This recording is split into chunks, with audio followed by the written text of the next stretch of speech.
Waheguru Ji Ka Khalsa, Waheguru Ji Ki Fateh.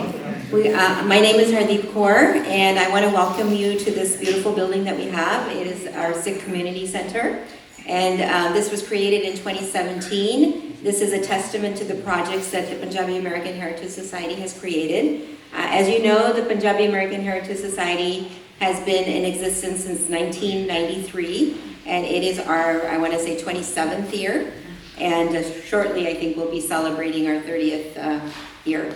And I want to welcome all of you to this beautiful digital archive presentation. And I want to introduce Dr. Kang, as you probably all know him anyways. Good morning. Waheguru Ji Ka Khalsa, Waheguru Ji Ki Fateh. So, ਜਿਹੜੀ ਅਸੀਂ ਅੱਜ ਗੱਲ ਕਰਾਂਗੇ ਇਹ ਥੋੜੀ ਪਿੰਗਲਿਸ਼ ਹੋਏਗੀ. It will be a mixture of Punjabi and English because we want to reach to the wider audience. This event is being covered by 3 channels: Punjabi Virasat, Chardikla Time TV, and Ambedkar Time. So I want to thank you, the media, for being here, and I also want to thank each and every one of you that you had other choices to have very delicious langar at Gurdwara, but you made a choice to join the langar of knowledge.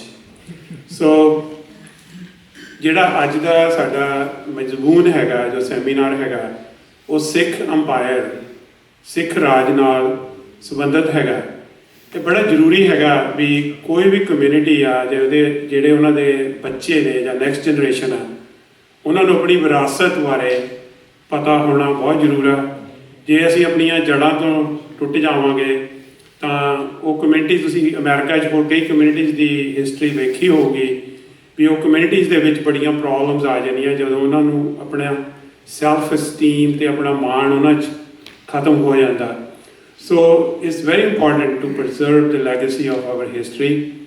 ਅਕਸਰ ਇਹ ਗੱਲ ਕੀਤੀ ਜਾਂਦੀ ਹੈ ਸਿੱਖ ਰਾਜ, ਕਈ ਵਾਰੀ ਅਸੀਂ ਉਹਨੂੰ ਕਨਫਿਊਜ਼ ਕਰ ਦਿੰਦੇ ਹਾਂ ਸਿੱਖਾਂ ਦਾ ਰਾਜ। There is a difference. Sikh Raj was based on Sikh values of inclusiveness and respecting everybody. ਉਹ ਇਕੱਲੇ ਸਿੱਖਾਂ ਦਾ ਰਾਜ ਨਹੀਂ ਸੀ, ਉਹ ਸਾਰੇ ਲੋਕਾਂ ਦਾ ਰਾਜ ਸੀ ਜਿਹਦੇ ਵਿੱਚ ਕਿ ਸਾਰੇ ਧਰਮਾਂ ਦੇ ਲੋਕ ਰਲ ਮਿਲ ਕੇ ਰਹਿੰਦੇ ਸੀ, ਜਿਨ੍ਹਾਂ ਦੇ ਸਾਰਿਆਂ ਦੇ ਹੱਕ ਜਿਹੜੇ ਸੀ ਉਹ ਬਰਾਬਰ ਸੀਗੇ। ਸੋ ਬੇਸ਼ੱਕ ਉਹ ਇੰਸਪਾਇਰਡ ਸਿੱਖ ਵੈਲਿਊਜ਼ ਜਾਂ ਸਿੱਖ ਫਿਲਾਸਫੀ ਤੋਂ ਸੀ। ਸੋ ਜਿਹੜਾ ਸਿੱਖ ਰਾਜ ਆ ਉਹਦੀ ਸ਼ੁਰੂਆਤ ਬੰਦਾ ਬਹਾਦਰ ਤੋਂ 1709 ਤੋਂ ਲੈ ਕੇ ਕਿਸੇ ਨਾ ਕਿਸੇ ਰੂਪ ਦੇ ਵਿੱਚ ਜਿਹੜਾ ਸਿੱਖ ਰਾਜ ਹੈਗਾ ਉਹ ਕੋਈ 1956 ਤਾਈਂ ਰਿਹਾ। ਤੁਸੀਂ ਕਹੋਗੇ ਵੀ ਮਹਾਰਾਜਾ ਰਣਜੀਤ ਸਿੰਘ ਦਾ ਰਾਜ ਤਾਂ 1700 ਜਾਂ 49 ਵਿੱਚ ਖਤਮ ਹੋ ਗਿਆ ਸੀ, ਪਰ ਸਿੱਖ ਰਿਆਸਤਾਂ ਕਿਸੇ ਨਾ ਕਿਸੇ ਰੂਪ ਦੇ ਵਿੱਚ ਪੰਜਾਬ ਦੇ ਵਿੱਚ ਰਹੀਆਂ ਨੇ। ਸੋ ਇਹ ਬੇਸ਼ੱਕ ਉਹ ਡਾਇਰੈਕਟਲੀ ਨਹੀਂ ਸੀ ਰੂਲ ਕਰਦੇ, ਪਰ ਇਹ ਹਿਸਟਰੀ ਜਿਹੜੀ ਹੈਗੀ ਆ ਬਹੁਤ ਘੱਟ ਲੋਕਾਂ ਨੂੰ ਪਤਾ। ਸੋ ਅੱਜ ਜੋ ਸਾਡੇ ਕੋਲੇ ਬਹੁਤ ਹੀ ਵਧੀਆ ਬੁਲਾਰੇ, we have people who have spent all their life studying certain parts of the history, so we are very fortunate they are here. ਪਰ ਬਿਫੋਰ ਮੈਂ ਬੁਲਾਰਿਆਂ ਬਾਰੇ ਗੱਲ ਕਰਾਂ, ਮੈਂ ਚਾਹੁੰਦਾ ਕਿ ਜਿਹੜੇ ਸਾਡੇ ਕੋਲੇ ਭੈਣ ਭਰਾ ਇੱਥੇ ਅੱਜ ਆਏ ਨੇ ਟੈਕਸਾਸ ਤੋਂ, ਸਾਊਦਰਨ ਕੈਲੀਫੋਰਨੀਆ ਤੋਂ, ਜਿਨ੍ਹਾਂ ਨੇ ਐਗਜ਼ੀਬਿਸ਼ਨ ਲਗਾਈ ਆ। ਸਾਡੇ ਕੋਲੇ ਤਕਰੀਬਨ 51 ਯਾਨੀ ਕਿ 51 ਪੀਸਿਸ ਆਫ ਆਰਟ ਇੱਥੇ ਹੈਗੇ ਆ। ਸੋ ਆਮ ਗੋਇੰਗ ਟੂ ਰਿਕੁਐਸਟ ਭੈਣ ਜੀ ਗੁਰਮੀਤ ਕੌਰ, ਜੋ ਕਿ ਟੈਕਸਾਸ ਤੋਂ ਉਚੇਚੇ ਤੌਰ 'ਤੇ ਇੱਥੇ ਆਏ ਨੇ ਤੇ she represents Punjab digital library. So Gurmeet Kaur ji, can you please come and ਥੋੜ੍ਹਾ ਜਿਹਾ ਦੱਸੋ ਆਪਣੇ ਪੰਜਾਬ ਡਿਜੀਟਲ ਲਾਇਬ੍ਰੇਰੀ ਬਾਰੇ। ਵਾਹਿਗੁਰੂ ਜੀ ਕਾ ਖਾਲਸਾ, ਵਾਹਿਗੁਰੂ ਜੀ ਕੀ ਫਤਿਹ, ਸਤਿ ਸ਼੍ਰੀ ਅਕਾਲ and good morning. Again, ਜਿਸ ਤਰ੍ਹਾਂ Dr. Kang ਨੇ ਕਿਹਾ, thank you so much for joining us today. I want to share with you about Punjab Digital Library. Before I do that, let me ask you a question. If I were to ask you ਕਿ ਤੁਹਾਡੇ ਲਈ ਸਭ ਤੋਂ important ਗੱਲ ਕੀ ਹੋਏਗੀ? What is the most important thing that is for you? Representation in government. Representation in government. Yes, because I grew up here, I was very young when we came to this country. This isn't about me. But in the transition of the success of the Punjabi community, it does not have representation in government. Now, Dr. Kang, I think, knows the lady, she's deceased, man, or something. But when you look at the fact that, but if you look at the number of Punjabis in America, we are not represented at all. And that's one emphasis this community needs to place is we finally have enough educated people. We need to find somebody and move them forward. Great. Because, I'm sorry for cutting you off and I'll make it quick. Look up Israeli American Political Action Committee and what they do. That's what we need. Yeah. You know, I really appreciate the comments from the audience. We will have a question answer session after the program. So let's keep moving with the topic. But thank you. We appreciate your input. No, I understand. Thank you. Thank you so much. So let me give it to you in another context. In the context of Punjab Digital Library. ਸਾਡੇ ਲਈ ਜੋ ਅਸੀਂ ਮਹੱਤਤਾ ਰੱਖਦੇ ਹਾਂ it's our memory. So ਜੇ ਅਸੀਂ ਫਰਜ਼ ਕਰੋ ਅਸੀਂ ਆਫਿਸ ਜਾ ਰਹੇ ਹਾਂ ਉੱਥੇ ਪਹੁੰਚੇ ਤੇ ਇੱਕਦਮ ਸਾਡੀ memory lost ਹੋ ਗਈ where will I go? What will I do? I don't know the way to get back home. I don't know who my kids are. I don't know who my parents are. I don't know if I'm a Sikh or not. So when you think about it, stepping back, Punjab Digital Library da jehda kam hega is actually preserving the memory of Punjab. So ਅਸੀਂ ਜੋ ਕੰਮ ਕਰ ਰਹੇ ਹਾਂ digital ਰੂਪ ਦੇ ਵਿੱਚ ਜਿਹੜੀਆਂ ਸਾਡੀਆਂ ਪੁਰਾਣੀਆਂ ਹੱਥ ਲਿਖਤ ਪੀੜਾਂ ਨੇ ਜਾਂ ਆਰਟੀਕਲਸ ਨੇ ਜਾਂ ਬੁੱਕਸ ਨੇ you can see the stats in some of the folios that are out there. ਅਸੀਂ ਉਹਨਾਂ ਨੂੰ ਡਿਜੀਟਲ ਰੂਪ ਦੇ ਵਿੱਚ preserve ਕਰਕੇ so that ਜਿਹੜੀ ਆਉਣ ਵਾਲੀ ਸਾਡੀ generation ਹੈਗੀ ਹੈ 100 years from now, 200 years from now, 300 years from now, they can tell their own narrative rather than somebody else telling the narrative. ਅਸੀਂ ਆਪਣੀ story ਆਪ ਦਸੀਏ original sources ਨੂੰ reference ਕਰਕੇ and how will we reference them if they're being destroyed, if they're being deteriorated? What are we going to do with that? So that was the mandate that we kind of put together 22 years ago. Oftentimes ਅਸੀਂ ਗੱਲ ਕਰਦੇ ਹਾਂ ਵੀ 84 ਵਿੱਚ ਸਾਡਾ ਬੜਾ ਖਜ਼ਾਨਾ lost ਹੋ ਗਿਆ, ਚੋਰੀ ਹੋ ਗਿਆ ਜਾਂ ਸੜ ਗਿਆ. What are we going to do about that? So we took that inspiration and said, okay, what can we do to make sure that this doesn't happen again? And also whatever we do have, whether it's legal documents, paintings, artifacts, fulkari designs, books, articles, even posters from all the way dating back to 1600, 1700, 1800s, we started to preserve them. So today, ਸਾਡੇ ਕੋਲ ਕਰੀਬ 40 terabytes of data ਹੈਗਾ that we have accumulated in the past 22 years. And we are now the largest digital library in Southeast Asia. Not just Punjab Digital Library, but Southeast Asia. It's the largest digital library because of the volume of data that we have collected. So ਹੁਣ ਸਾਨੂੰ ਕੋਈ ਵੀ ਜੇ ਤੁਸੀਂ ਵੀ ਕਿਸੇ ਨੇ topic ਲੈਣਾ ਹੋਵੇ ਕਿ ਪੰਜਾਬ ਦੇ ਰਾਈਟਰਸ ਕੌਣ ਸੀ ਜਾਂ I want to do an exhibition on the poets of Punjab, the rivers of Punjab, the bridges of Punjab, the artists of Punjab, we are the ones who have that data in order to tell that story.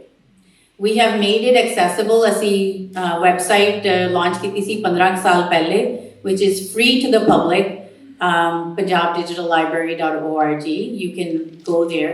ਹੁਣ ਅਸੀਂ project ਕਰ ਰਹੇ ਹਾਂ ਕਿ ਜਿਹੜਾ ਕਿ ਅਸੀਂ we're modernizing our technology, our website, ਜਿਹਦੇ ਵਿੱਚ we'll be able to have widgets like having a conversation on a piece. Okay, tell me about the Sikh Raj. Summarize for me what the Sikh Raj said, or summarize for me what happened in I'm from Ludhiana, so tell me a little bit about the history of Ludhiana and its economic theory and something like that. So in any case, that is the work that we are doing. ਅਸੀਂ ਜਿਹੜੀ ਸਾਡੀ memory ਹੈ ਪੰਜਾਬ ਦੀ ਜਿਹੜੀ memory ਹੈ ਅਸੀਂ ਉਹਨੂੰ preserve ਕਰਨ ਦੀ ਕੋਸ਼ਿਸ਼ ਕਰ ਰਹੇ ਹਾਂ and also ਆਉਣ ਵਾਲੀ ਪੀੜ੍ਹੀ ਜਦੋਂ ਉਹਨਾਂ ਨੇ reference ਕਰਨੀ ਹੈ ਉਹ ਆਪਣੀ story ਅਸੀਂ ਆਪ ਦੱਸ ਸਕੀਏ ਬਜਾਏ ਕਿ ਸਾਨੂੰ ਬਾਹਰੋਂ ਆ ਕੇ ਕੋਈ somebody else is telling.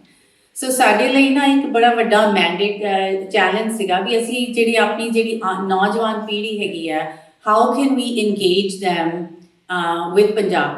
ਸਾਡੀ ਤਾਂ ਖਿੱਚ ਹੈਗੀ ਆ ਵੀ ਸਾਡੀ ਗੁਰੂਆਂ ਦੀ ਧਰਤੀ ਹੈ, ਸਾਡੇ ਮਾਂ ਪਿਓ ਉੱਥੋਂ ਸੀਗੇ, ਅਸੀਂ ਇਸ ਪਿੰਡ ਤੋਂ ਬਿਲੋਂਗ ਕਰਦੇ ਸੀ, ਅਸੀਂ ਜਾਂਦੇ ਹਾਂ। ਪਰ ਜਿਹੜੀ ਆਉਣ ਵਾਲੀ ਜਿਹੜੀ ਟੀਨੇਜਰਸ ਨੇ ਜਾਂ ਯੰਗ ਅਡਲਟਸ ਨੇ, ਕੀ ਉਹ ਵਾਪਸ ਜਾਣਗੇ? And a lot of them don't want to go back because they don't have a connection. So we said, okay, how about we create a pilot program ਕਿ ਅਸੀਂ ਇਹਨਾਂ ਨੂੰ internship ਦੇ ਰੂਪ ਦੇ ਵਿੱਚ ਜਿਹੜੇ teenagers ਹੈਗੇ ਨੇ, they were 14 to 21, 22, ਨੌਜਵਾਨ ਸੀਗੇ, ਜਿਹੜਾ ਅਸੀਂ ਕਿਹਾ ਕਿ 1 ਮਹੀਨਾ ਸਾਨੂੰ ਪੰਜਾਬ ਡਿਜੀਟਲ ਲਾਇਬ੍ਰੇਰੀ ਦੇ ਵਿੱਚ ਤੁਸੀਂ ਆਓ, ਉਹਨਾਂ ਦੇ ਆਫਿਸ ਵਿੱਚ, which is a full-fledged office by the way, Chandigarh ਦੇ ਵਿੱਚ, if you happen to go there, there's 85 people working in the office, so it is like a mid-size organization. ਤੇ ਅਸੀਂ ਉੱਥੇ ਉਹਨਾਂ ਨੂੰ 1 ਮਹੀਨਾ ਰੱਖਿਆ, ਉਹਨਾਂ ਨੂੰ ਇਹ ਟੌਪਿਕ ਦਿੱਤਾ ਸਿੱਖ ਰਾਜ from an outside perspective, gave them all the resources that we have already digitized and said, tell your own story about the Sikh Raj. They went through, ਇਹਨਾਂ ਨੇ ਕਾਫੀ research ਕਰਕੇ ਕਿੰਨੀਆਂ ਕਿਤਾਬਾਂ ਪੜ੍ਹੀਆਂ, hundreds of articles ਪੜ੍ਹੀਆਂ, and also thousands of ਜਿਹੜੀਆਂ ਤੁਸੀਂ ਇੱਥੇ 51 ਦੇਖ ਰਹੇ ਹੋ ਨਾ, they went through thousands of lithographs in 1 month time frame to be able to pull this storyline together. So ਕਾਫੀ ਮਿਹਨਤ ਕੀਤੀ ਬੱਚਿਆਂ ਨੂੰ, ਸਾਨੂੰ ਪਤਾ ਨਹੀਂ ਸੀ ਕੀ ਨਿਕਲੇਗਾ, but to our surprise they did a phenomenal job. ਅਸੀਂ ਚੰਡੀਗੜ੍ਹ ਵਿੱਚ ਵੀ exhibition ਲਗਾਈ. This is the 5th city in US that we are hosting this exhibition, and it's given a phenomenal response. So ਅਸੀਂ ਕਹਿ ਰਹੇ ਹਾਂ ਕਿ ਜੇ ਅਸੀਂ ਨੌਜਵਾਨਾਂ ਨੂੰ ਹੋਰ ਕਹੀਏ ਵੀ ਅਸੀਂ internship programme Punjab digital library ਇੱਦਾਂ ਦੇ ਟੌਪਿਕਸ ਹੋਰ ਲਈਏ, ਐਗਜ਼ੀਬਿਸ਼ਨਸ ਕਰੀਏ ਜਾਂ ਕਾਫੀ ਟੇਬਲ ਬੁੱਕ ਕਰੀਏ ਜਾਂ video clippings ਕਰੀਏ, so that we can further educate, connect the youth and tell our story in a different light than what has been presented to us. Thank you, Gurmeet ji. We will keep talking about Punjab Digital Library. We have a couple of more speakers, but I think let's start the seminar. So ਜਿਹੜੇ ਅੱਜ ਆਪਣੇ ਪਹਿਲੇ speaker ਨੇ ਅੱਜ ਦੇ ਜੋ ਮਜ਼ਮੂਨ ਹੈਗਾ ਸਿੱਖ umpire ਬਾਰੇ, ਉਹ ਤੁਹਾਡੇ ਆਪਣੀ ਕਮਿਊਨਿਟੀ ਚੋਂ Yuba. Apologize for changing the program. ਮੈਂ ਕਿਹਾ ਇੱਥੇ ਬੈਠੇ ਹੋਏ ਨੇ, ਨਹੀਂ ਤਾਂ ਇਹਨਾਂ ਨੇ ਫਿਰ so what I wanted to do now was to ਜਿਹੜਾ question answer ਸਾਡਾ ਪੈਨਲ, ਇੱਕ ਬੱਚਾ ਜਿਹੜਾ ਸਾਡੀ ਇੰਟਰਨਸ਼ਿਪ ਪ੍ਰੋਗਰਾਮ ਵਿੱਚ ਗਿਆ ਸੀ ਤੇ ਉਹਨਾਂ ਦੇ ਫਾਦਰ ਜਿਹੜੇ ਨਾਲ ਹੈਗੇ ਨੇ, ਅਸੀਂ ਰਲ ਕੇ ਉੱਥੇ 1 ਮਹੀਨਾ ਰਹੇ ਸੀ. So we wanted to give you guys an opportunity to hear from the intern himself, and also ਕਿ ਵੀ ਜੇ ਕਿਸੇ ਦੇ ਕੋਈ ਸਵਾਲ ਹੋਣ audience ਦੇ ਵਿੱਚੋਂ, we can also do that. So I'll start out. Vaheguru Ji Ka Khalsa, Vaheguru Ji Ki Fateh. So my name is Dr.Jasbir Singh, and I'll make this short. So I was given the opportunity to go and intern with the Punjab Digital Library over the summer, and we landed in India end of June and left the end of July. So 4 weeks, Monday through Friday, we were in the PDL office, essentially curating this exhibition. And the way that it came about was my Masi and my cousins came to India for a visit the December prior to the summer, and they were shown around PDL, and a question that came up was, how can we get involved with this? And essentially this internship pilot program came from that discussion, and I could not be more happier with how I spent my summer. When I was told that I would be spending a month in India, the first thing that came to my mind was it's going to be extremely hot and I'm not ready for this. But I got so much more out of it than I ever could have imagined. Not only was PDL teaching us essential research skills, but we were also able to learn about the empire that our people were once a part of. And in addition to that, I needed a Punjabi immersion experience, and this also fulfilled that need. So it was really amazing. Our day-to-day started off getting to the office around 10 a.m. And for the first couple of hours, we went through countless manuscripts and a couple hundred paintings every day, trying to figure out what accurately represents the Punjab, the Khalsa Raj. And so we spent the first couple of hours doing that, followed by a lunch break and, of course, a coffee break, because with the jet lag, we definitely needed the caffeine to keep us going. And then towards the end of our experience, after lunch every day, we would spend the last couple of hours figuring out the easels, communicating with the location which we initially presented our exhibition, and just getting all the frames and stuff ready.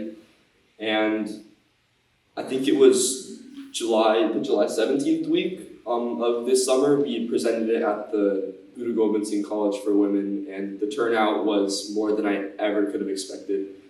Originally, we were prepared for just a couple hundred people each day, ranging from everyday people that wanted to just come in and see what Punjab Digital Library was all about, to even some government representatives that came and stopped by.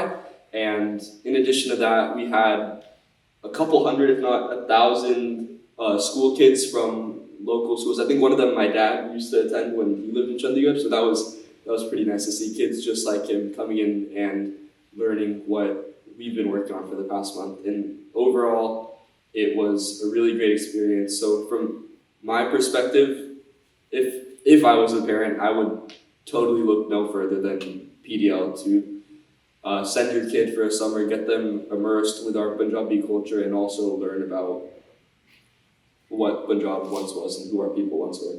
Thank you very much. Vaheguru Ji Ka Khalsa. So one last thing I want to say is ਇੱਥੇ silent auction ਵੀ ਚੱਲ ਰਹੀ ਹੈਗੀ ਹੈ. So you see a number and a corresponding card next to the panel. So ਜੇ ਤੁਹਾਨੂੰ ਕੋਈ painting ਬਹੁਤ ਜ਼ਬਰਦਸਤ ਲੱਗ ਰਹੀ ਹੈ, please put your name down. Every single dollar goes to Punjab Digital Library, ਜਿਹੜੇ ਕਿ ਉਹ preserve ਹੋਰ ਦੀ ਹੋਰ ਕਰੀ ਜਾਣਗੇ, and enriching the library. So this whole event and everything is already sponsored, so none of it is going to the expenses. Every single dollar is going towards digitization, ਜੋ ਕਿ ਪੰਜਾਬ ਦੇ ਵਿੱਚ, ਚੰਡੀਗੜ੍ਹ ਦੇ ਵਿੱਚ that they are doing. So thank you very much. ਧੰਨਵਾਦ ਤੁਹਾਡਾ ਬਹੁਤ ਬਹੁਤ, ਤੁਸੀਂ ਸਾਨੂੰ ਇੰਨੇ warm and ਇੰਨੇ ਪਿਆਰ ਦੇ ਨਾਲ ਤੁਸੀਂ ਸਾਨੂੰ welcome ਕੀਤਾ, and I look forward to engaging. Waheguru ji ਕਾ Khalsa. Our next speaker will be Dr. Gurpreet Singh Tugga. Dr. Tugga is a physician. He's very well known in Fairfield, Vacaville area. He's a founding member of Punjabi American Cultural Association. But beyond that, he has authored a couple of books. One was related to medical field health guide. Recently, he wrote a book, 40 Din, 40 days, a journey of 40 days. It's a transformation of your mind, how we transform from a worldly person to a spiritual person. He has written this book so well that he explained the geography, the plants, the phrases, only that person can write who has experienced those things or who has a spiritual kind of soul.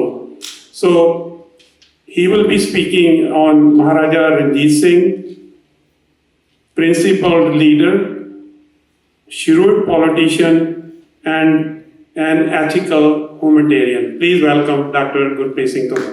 Sat Shri Akal, Adab, Vaheguru Ji Ka Khalsa, Vaheguru Ji Ki Fateh.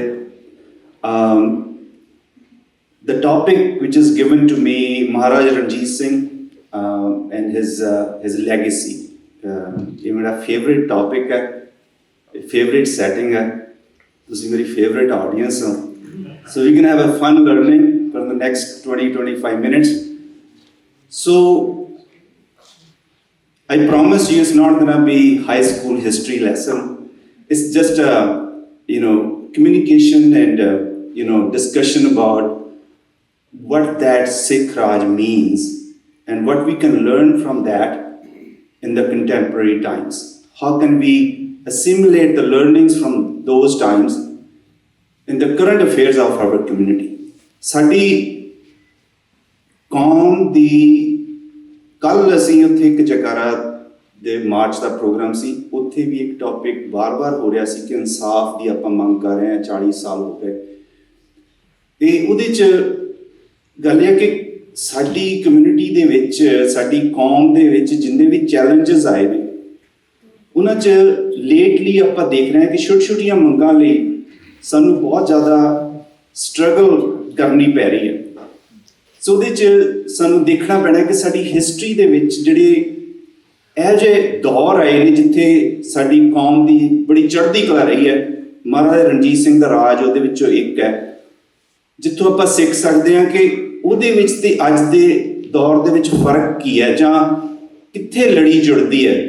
ਸੋ 3 ਦੌਰ ਜਿਹੜੇ ਮੈਂ ਕੱਲ੍ਹ ਵੀ mention ਕਰ ਰਿਹਾ ਸੀ, ਇੱਕ ਸਾਡਾ ਬਾਬਾ ਬੰਦਾ ਸਿੰਘ ਬਹਾਦਰ ਤੋਂ ਬਾਅਦ ਮਿਸਲਾਂ ਤੋਂ ਲੈ ਕੇ ਮਹਾਰਾਜਾ ਰਣਜੀਤ ਸਿੰਘ ਦੇ ਰਾਜ ਦਾ ਜਦੋਂ 1839 1840 ਉਸ ਟਾਈਮ ਤੱਕ, ਦੂਸਰਾ ਗੁਰਦੁਆਰਾ ਸੁਧਾਰ ਲਹਿਰ ਦੀ ਸ਼ੁਰੂਆਤ ਤੋਂ ਲੈ ਕੇ ਸ਼੍ਰੋਮਣੀ ਕਮੇਟੀ ਦੀ 1925 ਦੇ ਵਿੱਚ ਜਿਹੜੀ ਸਥਾਪਨਾ ਹੁੰਦੀ ਉਦੋਂ ਤੱਕ, ਤੀਸਰਾ ਆਪਾਂ ਕਿਸਾਨ ਮੋਰਚੇ ਨੂੰ ਵੀ ਆਪਾਂ ਸਫਲ ਇੱਕ ਸਾਡਾ ਪ੍ਰੋਟੈਸਟ ਜਿਹੜਾ ਸਾਡਾ ਇੱਕ ਮੂਵਮੈਂਟ ਸੀ ਉਹਨੂੰ ਮੰਨ ਸਕਦੇ ਹਾਂ। ਉਹਦੇ ਵਿੱਚ ਇੱਕ ਜੋ ਕਾਮਨ ਥ੍ਰੈਡ ਹੈ ਉਹ ਇਹ ਹੈ ਕਿ ਉਸ ਟਾਈਮ 'ਤੇ ਸਾਨੂੰ ਇੱਕ ਆਮ ਲੋਕਾਂ ਦੀ, ਸਾਡੇ ਜਿਹੜੇ ਸਿੱਖ ਕਾਜ਼ਸ ਨੇ ਉਹਨਾਂ ਨੂੰ ਆਮ ਆਵਾਮ ਦੀ, ਆਮ ਲੋਕਾਂ ਦੀ, ਨੌਨ ਸਿੱਖ ਪਾਪੂਲੇਸ਼ਨ ਦੀ ਬਹੁਤ ਵੱਡੀ ਸਪੋਰਟ ਸੀ। ਸੋ ਇਹ ਮੇਰੀ ਫਾਊਂਡੇਸ਼ਨ ਹੈ ਜਿਹੜੀ ਮੈਂ ਤੁਹਾਡੇ ਨਾਲ ਹੁਣ ਗੱਲ ਕਰਾਂਗਾ। ਸੋ Maharaja Ranjit Singh, obviously, we know him from different angles. ਪਰ ਜਿਹੜਾ ਐਂਗਲ ਅਸੀਂ ਮਿਸ ਕਰ ਦਿੰਦੇ ਆ, to look at him as a non-Sikh ruler. ਕਿਉਂਕਿ ਆਪਾਂ ਸਿੱਖ ਰਾਜ ਤਾਂ ਕਹਿੰਦੇ ਆ ਕਿ ਜਦੋਂ ਮਹਾਰਾਜਾ ਰਣਜੀਤ ਸਿੰਘ ਦਾ ਰਾਜ ਸੀ, the population of Sikhs were only 17 to 18%. 82% of population of his kingdom were non-Sikhs. That one fact, if we really analyze, we can learn or try to learn a lot from that. So we will try to divide his personality into what kind of leader he was, what kind of politician he was, and what kind of human, because we know him as a very people-oriented person, who really like to serve, very humble, and very shrewd at the same time, and very well organized. And on top of that, ਜਿਹੜੀ ਸਾਡੀ ਕੌਮ ਦੇ ਵਿੱਚ ਆਮ ਹੀ ਆਉਂਦਾ ਕਿ ਧਰਮ ਤੇ ਸਿਆਸਤ ਨੂੰ ਕਿੱਦਾਂ ਰੱਖਣਾ ਹੈ, ਕਿਹੜੀ ਚੀਜ਼ ਉੱਪਰ ਰੱਖਣੀ ਹੈ, ਬਰਾਬਰ ਰੱਖਣਾ ਹੈ, ਕਿਵੇਂ ਹੋਣਾ ਚਾਹੀਦਾ। ਆਈ ਥਿੰਕ ਜੇ ਸਾਡੀ ਕੌਮ ਦੇ ਵਿੱਚ ਕਿਸੇ ਨੇ ਇਸ ਚੀਜ਼ ਨੂੰ ਬੈਲੈਂਸ ਕੀਤਾ ਤੇ ਉਹ ਮਹਾਰਾਜਾ ਰਣਜੀਤ ਸਿੰਘ ਨੇ ਕੀਤਾ। ਸੋ ਸਟਾਰਟਿੰਗ ਵਿਦ ਥੋੜਾ ਜਿਹਾ ਉਸ ਟਾਈਮ ਦੇ ਦੌਰ ਦੇਖੋ, ਜਦੋਂ ਖਾਲਸਾ ਰਾਜ ਦੀ ਸਥਾਪਨਾ ਹੁੰਦੀ, ਆਪਾਂ ਕਹਿ ਸਕਦੇ ਹਾਂ ਜਦੋਂ ਲਾਹੌਰ ਨੂੰ ਜਿੱਤਿਆ 1799 ਦੇ ਵਿੱਚ, ਜਦੋਂ ਇੱਕ ਸਿੱਖ ਰਾਜ ਜਾਂ ਆਪਾਂ ਰਾਜ ਨੂੰ ਉਹ ਸਟੈਬਲਿਸ਼ ਹੋ ਜਾਂਦਾ, ਉਹ ਹਾਲਾਤ ਉਸ ਵੇਲੇ ਕਿਹੋ ਜਿਹੇ ਨੇ। ਮਿਸਲਾਂ ਆਪਾਂ ਕਹਿ ਸਕਦੇ ਹਾਂ ਕਿ 12 ਮਿਸਲਾਂ ਸੀ ਪੰਜਾਬ ਦੇ ਵਿੱਚ, ਉਹਨਾਂ ਦਾ ਰਾਜ ਸੀ। ਬੇਸਿਕਲੀ ਉਹ ਰਾਜ ਨਹੀਂ ਸੀ, ਉਹ ਇੱਕ ਮਿਸਲਾਂ ਇੱਕ ਜਥੇਬੰਦਕ ਤੌਰ ਤੇ ਇੱਕ ਮਿਲੀਟੈਂਟਸ ਗਰੁੱਪ ਸੀਗੇ ਜਿਹੜੇ ਥੋੜਾ ਪ੍ਰੋਟੈਕਸ਼ਨ ਪ੍ਰੋਵਾਈਡ ਕਰਦੇ ਸੀ ਲੋਕਲ ਲੋਕਾਂ ਨੂੰ। ਮਹਾਰਾਜਾ ਰਣਜੀਤ ਸਿੰਘ ਨੇ ਉਹਨਾਂ ਨੂੰ ਕਿਵੇਂ ਇਕੱਠੇ ਕੀਤਾ, ਉਹ ਆਪਣੇ ਆਪ 'ਚ ਇੱਕ ਡਿਸਕਸ਼ਨ ਹੈ ਕਿ that needed, ਆਪਣੇ ਸਿੱਖਾਂ ਨੂੰ, ਪੰਜਾਬੀਆਂ ਨੂੰ ਇਕੱਠੇ ਕਰਨਾ needs a lot of talent. ਉਸ ਟਾਈਮ ਤੇ ਇੱਕ ਰੂਲਰ ਨੂੰ ਐਸਟੈਬਲਿਸ਼ ਹੋਣਾ, ਲੋਕਾਂ ਦੇ ਵਿੱਚ ਪੋਪੂਲਰ ਵੀ ਹੋਣਾ ਤੇ ਆਪਣਾ ਨੂੰ ਐਕਸੈਪਟ ਕਰਾਉਣ ਲਈ ਜਿਹੜਾ ਮੇਨ ਪੁਆਇੰਟ ਹੈ, ਆਈ ਥਿੰਕ ਉਹ ਅੱਜ ਵੀ ਉਨਾ ਹੀ ਰੈਲੇਵੈਂਟ ਹੈ। ਉਹ ਕੀ ਹੈ ਕਿ he didn't project himself as a Sikh ruler. He projected himself as a Punjabi. It was a Punjabi nationalism. ਅੱਜ ਵੀ ਜੇ ਆਪਾਂ ਦੇਖਦੇ ਹਾਂ, ਪੰਜਾਬੀ ਇੰਡੀਆ ਦੇ ਵਿੱਚ ਪੰਜਾਬ 'ਚ ਨੇ, ਪੰਜਾਬ ਤੋਂ ਬਾਹਰ ਇੰਡੀਆ 'ਚ ਨੇ, ਆਪਾਂ ਇੱਥੇ ਬੈਠੇ ਹਾਂ, ਸਭ ਤੋਂ ਜ਼ਿਆਦਾ ਪੰਜਾਬੀ ਪਾਕਿਸਤਾਨ 'ਚ ਨੇ। ਹੁਣ ਸੋਸ਼ਲ ਮੀਡੀਆ ਦਾ ਜ਼ਮਾਨਾ ਆ ਗਿਆ, ਆਪਣਾ ਲੋਕਾਂ ਦਾ ਆਉਣ ਜਾਣ ਵੱਧ ਗਿਆ, ਥੋੜ੍ਹਾ ਜਿਹਾ ਹੋਰ ਪਤਾ ਲੱਗਿਆ। ਜੇ ਤੁਹਾਨੂੰ ਕਦੇ ਜਾਣ ਦਾ ਮੌਕਾ ਮਿਲੇ ਤੇ ਉਹ ਲੋਕ ਸਾਡੀ ਬੜੀ ਰਿਸਪੈਕਟ ਕਰਦੇ, ਪੱਗ ਦੀ ਬਹੁਤ ਰਿਸਪੈਕਟ ਕਰਦੇ ਆ। ਆਮ ਤੌਰ ਤੇ ਫਿਰ ਇੱਕ ਸਵਾਲ ਪੈਦਾ ਹੁੰਦਾ ਵੀ ਯਾਰ ਇੰਨੀ ਰਿਸਪੈਕਟ, ਮਤਲਬ ਆਪਾਂ ਤੁਸੀਂ ਜੇ ਨਹੀਂ ਕਹੇ ਤੇ ਹੋ ਸਕਦਾ ਜਿੰਨਾ ਮਰਜ਼ੀ ਤੁਹਾਨੂੰ ਮੈਂ ਦੱਸਦਾ, ਤੁਹਾਨੂੰ ਜਾ ਕੇ ਤੇ ਹੈਰਾਨੀ ਹੋਏਗੀ ਕਿ ਇੰਨਾ ਇੱਜ਼ਤ ਮਾਣ, ਇੰਨਾ ਪਿਆਰ, ਇੰਨੀ ਰਿਸਪੈਕਟ। ਬੰਦਾ ਸੋਚਦਾ ਵੀ ਕਿਉਂ ਹੈ।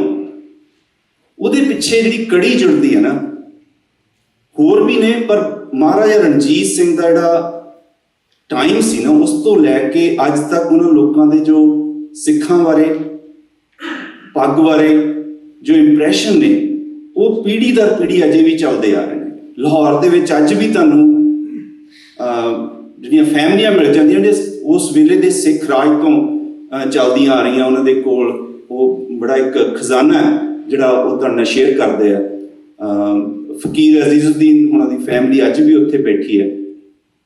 ਸੋ ਇੱਕ ਪੰਜਾਬੀ ਨੈਸ਼ਨਲਿਜ਼ਮ ਹੈ। ਸੋ ਆਪਣੇ ਲਈ ਇਹ ਵੀ ਇੱਕ ਲਰਨ ਕਰਨ ਵਾਲੀ ਗੱਲ ਹੈ। ਮਹਾਰਾਜਾ ਰਣਜੀਤ ਸਿੰਘ ਦੇ ਸਾਰੇ ਕਨਸੈਪਟ ਦੇ ਵਿੱਚੋਂ ਮੇ ਵੀ ਸਾਨੂੰ ਆਪਣੀਆਂ ਜੋ ਚੈਲੰਜਸ ਨੇ, ਜੋ ਸਾਡੀਆਂ ਡਿਮਾਂਡਸ ਨੇ, ਉਹਨਾਂ ਨੂੰ ਅਸੀਂ ਕਿਸ ਤਰੀਕੇ ਨਾਲ ਅੱਜ ਪ੍ਰੋਜੈਕਟ ਕਰ ਸਕਦੇ ਹਾਂ। ਸੋ ਤੁਸੀਂ ਐਜ਼ ਏ ਲੀਡਰ, ਤੁਸੀਂ starting from very young age, ਆਪਾਂ ਕਈ ਵਾਰੀ ਉਹਨਾਂ ਦੇ ਜਿਹੜੇ ਮਦਰ ਇਨ ਲਾਅ ਸੀ ਸਦਾ ਕੌਰ, ਉਹਨਾਂ ਨੂੰ ਵੀ ਕ੍ਰੈਡਿਟ ਦਿੰਦੇ ਆ। That was fine, but he was very young when he became a ruler. Sukerchakia ਮਿਸਲ, ਉਹਨਾਂ ਦੇ ਫਾਦਰ ਦੀ ਡੈਥ ਹੋ ਗਈ ਬਹੁਤ ਜਲਦੀ। ਉਹਨਾਂ ਦੇ ਗ੍ਰੈਂਡਫਾਦਰ ਵਾਟ ਹੈ bigger influence actually on his life. ਜਦੋਂ ਉਹਨਾਂ ਨੇ ਸਭ ਤੋਂ ਪਹਿਲਾਂ ਕਈ ਮਿਸਲਾਂ ਨੂੰ ਇਕੱਠੇ ਕਰਨ ਲਈ ਮੈਰਿਜ ਦੀ ਸੀ, ਕਿਸੇ ਮਿਸਲ ਦੇ ਵਿੱਚ ਉਹਨਾਂ ਦਾ ਵਿਆਹ ਹੋਇਆ, ਕਿਸੇ ਦੇ ਦੂਸਰੇ ਦੇ ਨੂੰ ਉਹਨਾਂ ਨੇ ਪੱਗਵਟ ਭਰਾ ਬਣਾਇਆ, ਕਿਸੇ ਨੂੰ ਕੁਛ ਲਾਲਚ ਦਿੱਤਾ, ਕਈਆਂ ਦੇ ਨਾਲ ਉਹਨਾਂ ਦੀ ਫਰੈਂਡਸ਼ਿਪ ਸੀ। ਸੋ ਅਲੱਗ-ਅਲੱਗ ਤਰੀਕਿਆਂ ਦੇ ਨਾਲ ਉਹਨਾਂ ਨੂੰ ਜਦੋਂ ਸਾਰਿਆਂ ਨੂੰ ਇਕੱਠੇ ਕੀਤਾ, ਉਸ ਤੋਂ ਬਾਅਦ ਇਕੱਠੇ ਕਰਨ ਤੋਂ ਬਾਅਦ ਉਹਨਾਂ ਨੂੰ ਇੰਨੀ ਦੇਰ ਤੱਕ ਮੇਨਟੇਨ ਰੱਖਣ ਲਈ ਉਹਨਾਂ ਨੇ ਕਿੱਦਾਂ ਦੇ ਡਿਸੀਜਨ ਲਏ, ਉਹ ਵੀ ਅੱਜ ਦੇ ਦੌਰ ਵਿੱਚ ਰੈਲੇਵੈਂਟ ਹੈ। ਹੁਣ ਜਿਵੇਂ ਫੋਰ ਐਗਜ਼ਾਮਪਲ ਉਹਨਾਂ ਨੂੰ ਪਤਾ ਸੀ ਕਿ ਉਹਨਾਂ ਦੀ ਮਿਲਟਰੀ ਜਿਹੜੀ ਹੈ ਉਹ ਸਟਰੋਂਗ ਹੋਣੀ ਚਾਹੀਦੀ ਹੈ। ਤੁਹਾਨੂੰ ਬਹੁਤਿਆਂ ਨੂੰ ਪਤਾ ਵੀ ਹੋਣਾ ਤੇ ਕਈਆਂ ਨੂੰ ਹੋ ਸਕਦਾ ਨਾ ਵੀ ਪਤਾ ਹੋਵੇ ਕਿ ਇੱਕ ਟਾਈਮ 'ਤੇ ਮਹਾਰਾਜਾ ਰਣਜੀਤ ਸਿੰਘ ਦੀ military was stronger than East India Company, British ਦੀ ਜਿਹੜੀ ਇੰਡੀਆ ਦੇ ਵਿੱਚ ਉਹਨਾਂ ਦੀ ਮਿਲਟਰੀ ਸੀ। ਜੇ ਇੱਕ ਟਾਈਮ ਸੀ ਜੇ ਅੰਗਰੇਜ਼ਾਂ ਦੀ ਤੇ ਮਹਾਰਾਜਾ ਰਣਜੀਤ ਸਿੰਘ ਦੀ ਲੜਾਈ ਹੋ ਜਾਂਦੀ ਸੰਧੀ ਤੋਂ ਪਹਿਲਾਂ, ਤੇ ਮਹਾਰਾਜਾ ਰਣਜੀਤ ਸਿੰਘ ਉਹਨਾਂ ਨੂੰ ਡਿਫੀਟ ਕਰ ਸਕਦੇ ਸੀ, ਰਾਜ ਆਪਣਾ ਦਿੱਲੀ ਤੋਂ ਵੀ ਅੱਗੇ ਵੱਧ ਸਕਦਾ ਸੀ। ਪਰ ਉਹ ਇੱਕ ਕੈਲਕੂਲੇਟਡ ਡਿਸੀਜਨ ਸੀ, ਕਿਉਂਕਿ ਸਤਲੁਜ ਤੋਂ ਜਿਹੜਾ ਅਫਗਾਨਿਸਤਾਨ ਵਾਲੀ ਸਾਈਡ ਸੀ ਉੱਥੇ ਵੀ ਰੂਲਰ ਸੀਗੇ। ਸੋ ਜੇ ਉਹਨਾਂ ਨੂੰ ਦੋ ਸਾਈਡਾਂ ਤੇ ਲੜਨਾ ਪੈਂਦਾ, ਹੋ ਸਕਦਾ ਜਿਹੜਾ ਉਹਨਾਂ ਦਾ ਰਾਜ ਇੰਨਾ ਵਧਿਆ ਉਹ ਨਾ ਵੱਧਦਾ। ਸੋ ਇਹ ਇੱਕ ਰਾਜਨੀਤੀ ਸੀ, ਸਿਆਣਪ ਸੀ। ਫਿਰ ਉਹ ਅਨਪੜ੍ਹ ਸੀ, ਕਦੇ ਸਕੂਲ ਨਹੀਂ ਸੀ ਗਏ, ਪਰ ਆਪਾਂ ਨੂੰ ਉਹਨਾਂ ਦੀ ਲਾਈਫ ਦੇਖ ਕੇ ਪਤਾ ਲੱਗ ਸਕਦਾ ਹੈ ਕਿ ਜਿਹੜਾ ਸਕੂਲ ਦੀ ਐਜੂਕੇਸ਼ਨ ਹੈ ਜਾਂ ਡਿਗਰੀਜ਼ ਨੇ, ਉਹਨਾਂ ਦੀ ਇੰਨੀ ਵੈਲਿਊ ਨਹੀਂ ਹੁੰਦੀ। ਜਿਹੜੇ ਲਰਨਿੰਗ ਹੈ, ਲਰਨਿੰਗ ਦੇ ਹੋਰ ਵੀ ਕਈ ਤਰੀਕੇ ਹੁੰਦੇ ਆ। ਮਹਾਰਾਜਾ ਰਣਜੀਤ ਸਿੰਘ ਕਿਵੇਂ ਲਰਨ ਕਰਦੇ ਸੀ? ਉਹ ਸਵਾਲ ਪੁੱਛਦੇ ਸੀ। ਇੱਕ ਫ੍ਰੈਂਚ ਆਥਰ ਫਿਲਾਸਫਰ ਸੀ, ਉਹ ਉੱਥੇ ਗਿਆ ਤੇ ਉਹਨੇ ਕੁਛ ਟਾਈਮ ਜਿਹੜਾ ਮਹਾਰਾਜਾ ਰਣਜੀਤ ਸਿੰਘ ਨਾਲ ਸਪੈਂਡ ਕੀਤਾ। ਉਹਨਾਂ ਨੇ ਬਾਅਦ ਵਿੱਚ ਆਪਣੀ ਕਿਤਾਬ ਦੇ ਵਿੱਚ ਲਿਖਿਆ ਕਿ every day he was asking me questions of different topics, from religious, spirituality to science, military, politics, psychology, everything. ਇਸ ਕਹਿੰਦੇ ਹਜ਼ਾਰਾਂ, ਗਿਣਤੀ ਨਹੀਂ ਕਿੰਨੇ ਕੁਐਸਚਨ ਉਹ ਪੁੱਛ ਰਹੇ ਸੀ। ਸੋ ਮਹਾਰਾਜਾ ਰਣਜੀਤ ਸਿੰਘ ਨੇ, ਭਾਵੇਂ ਉਹ ਆਪ ਅਨਪੜ੍ਹ ਸੀ, ਪਰ ਉਹਨਾਂ ਨੂੰ ਲਰਨਿੰਗ ਦੀ ਵੈਲਿਊ ਦਾ ਪਤਾ ਸੀ। ਤੁਸੀਂ ਦੇਖੋ, ਜਦੋਂ ਅੰਗਰੇਜ਼ਾਂ ਦਾ ਰਾਜ ਪੰਜਾਬ ਤੇ ਹੋਇਆ ਤੇ ਇੱਕ ਗੱਲ ਜਿਹੜੀ ਉਹਨਾਂ ਨੂੰ ਸਭ ਤੋਂ ਵੱਧ ਹੈਰਾਨੀ ਸੀ ਉਹ ਇਹ ਸੀ ਕਿ ਲਿਟਰੇਸੀ ਦੀ ਜਿਹੜੀ ਪਰਸੈਂਟੇਜ ਸੀ ਪੰਜਾਬ ਦੇ ਵਿੱਚ 86-87% ਜਿਹੜੇ ਪੰਜਾਬੀ ਉਸ ਟਾਈਮ ਤੇ ਮਹਾਰਾਜਾ ਰਣਜੀਤ ਸਿੰਘ ਦੇ ਰਾਜ ਦੇ ਵਿੱਚ ਸੀਗੇ। they knew how to read and write। ਅਰਜੀ ਨਵੀਸ ਸੀਗੇ। ਅਰਜੀ ਨਵੀਸ ਦਾ ਮਤਲਬ ਕਿ ਉਹ ਅਰਜੀ ਲਿਖ ਸਕਦੇ ਸੀ, ਬਹੁਤ ਵੱਡੀ ਗੱਲ ਹੁੰਦੀ ਸੀ ਉਸ ਜ਼ਮਾਨੇ ਦੇ ਵਿੱਚ। ਹੁਣ ਦੇਖੋ ਮਹਾਰਾਜਾ ਰਣਜੀਤ ਸਿੰਘ ਨੇ ਉਹ ਕਿਵੇਂ ਕੀਤਾ। ਹਰ ਇੱਕ ਕੰਮ ਦਾ, ਕਈਆਂ ਕੰਮ ਉਸੇ ਕੰਮ ਨੂੰ ਕਰਨ ਦਾ ਔਖਾ ਤਰੀਕਾ ਵੀ ਹੋ ਸਕਦਾ, ਸੌਖਾ ਵੀ ਹੋ ਸਕਦਾ। ਉਹਨਾਂ ਨੇ ਆਪਣੇ ਜਿਹੜੇ ਵਿਦਵਾਨ ਸੀ ਉਹਨਾਂ ਨੂੰ ਬੁਲਾ ਕੇ, ਉਸ ਦੀ ਅਫੀਸ਼ੀਅਲ ਜਿਹੜੀ ਲੈਂਗੁਏਜ ਸੀ ਉਹ ਫਾਰਸੀ ਸੀ। ਆਮ ਲੋਕ ਵੈਸੇ ਜ਼ਿਆਦਾ ਪੰਜਾਬੀ ਬੋਲਦੇ ਸੀ, ਪਰ ਫਾਰਸੀ ਜਿਹੜੀ ਸੀ ਉਹ ਅਫੀਸ਼ੀਅਲ ਲੈਂਗੁਏਜ ਸੀ। ਉਹਨਾਂ ਨੇ ਇੱਕ ਕਾਇਦਾ ਤਿਆਰ ਕੀਤਾ, ਉਹਦਾ ਨਾਂ ਸੀ ਕਾਇਦੇ ਨੂਰ। ਉਹ ਇੱਕ ਛੋਟਾ ਜਿਹਾ ਕਾਇਦਾ ਸੀ, ਸਿਰਫ 3 ਮਹੀਨੇ ਦਾ ਕੋਰਸ ਸੀ। ਉਹਦੇ ਵਿੱਚ ਜਿਹੜੀ ਤੁਹਾਡੀ ਮਾਂ ਬੋਲੀ ਹੈ ਪੰਜਾਬੀ ਤੋਂ ਫਾਰਸੀ ਤੁਸੀਂ ਕਿਵੇਂ ਲਿਖਣੀ ਹੈ ਅਤੇ ਕਿਵੇਂ ਬੋਲਣੀ ਹੈ ਅਤੇ ਕਿਵੇਂ ਪੜ੍ਹਨੀ ਹੈ, ਬੜੇ ਸਿੰਪਲ ਤਰੀਕੇ ਨਾਲ ਜਿਹੜੀ ਤੁਹਾਨੂੰ ਆਮ ਲੋਕਾਂ ਨੂੰ ਸਮਝ ਵੀ ਲੱਗ ਜਾਏ, ਜਲਦੀ ਸਿੱਖ ਹੋ ਜਾਏ, ਤੁਸੀਂ ਜਿਹੜੇ ਲੋੜ ਦੇ ਰੋਜ਼ਾਨਾ ਦੇ ਕੰਮ ਉਹ ਤੁਸੀਂ ਕਰ ਸਕੋ। ਉਹਨਾਂ ਨੇ 5000 ਕਾਪੀਆਂ ਛਪਾਈਆਂ। ਫਿਰ ਉਹ 5000 ਜਿਹੜੇ ਉਹਨਾਂ ਦੇ ਰਾਜ ਦੇ ਨੰਬਰਦਾਰ ਸੀਗੇ ਉਹਨਾਂ ਨੂੰ ਵੰਡੀਆਂ। ਹਰ ਇੱਕ ਨੂੰ ਕਿਹਾ ਕਿ ਹਰ ਇੱਕ ਬੰਦਾ ਇੱਕ ਇੱਕ ਫਿਰ 5 ਕਾਪੀਜ਼ ਹੋਰ ਛਪਵਾਏ ਅਤੇ ਵੰਡੇ, ਅਤੇ ਉਹਨਾਂ ਨੂੰ ਫਿਰ ਦੱਸੇ ਕਿਹਨੂੰ ਕਿਹਨੂੰ ਦਿੱਤੀਆਂ। ਹਰ ਇੱਕ ਜਿਹਨੂੰ ਦਿੰਦੇ ਸੀ ਉਹ 5 ਹੋਰ।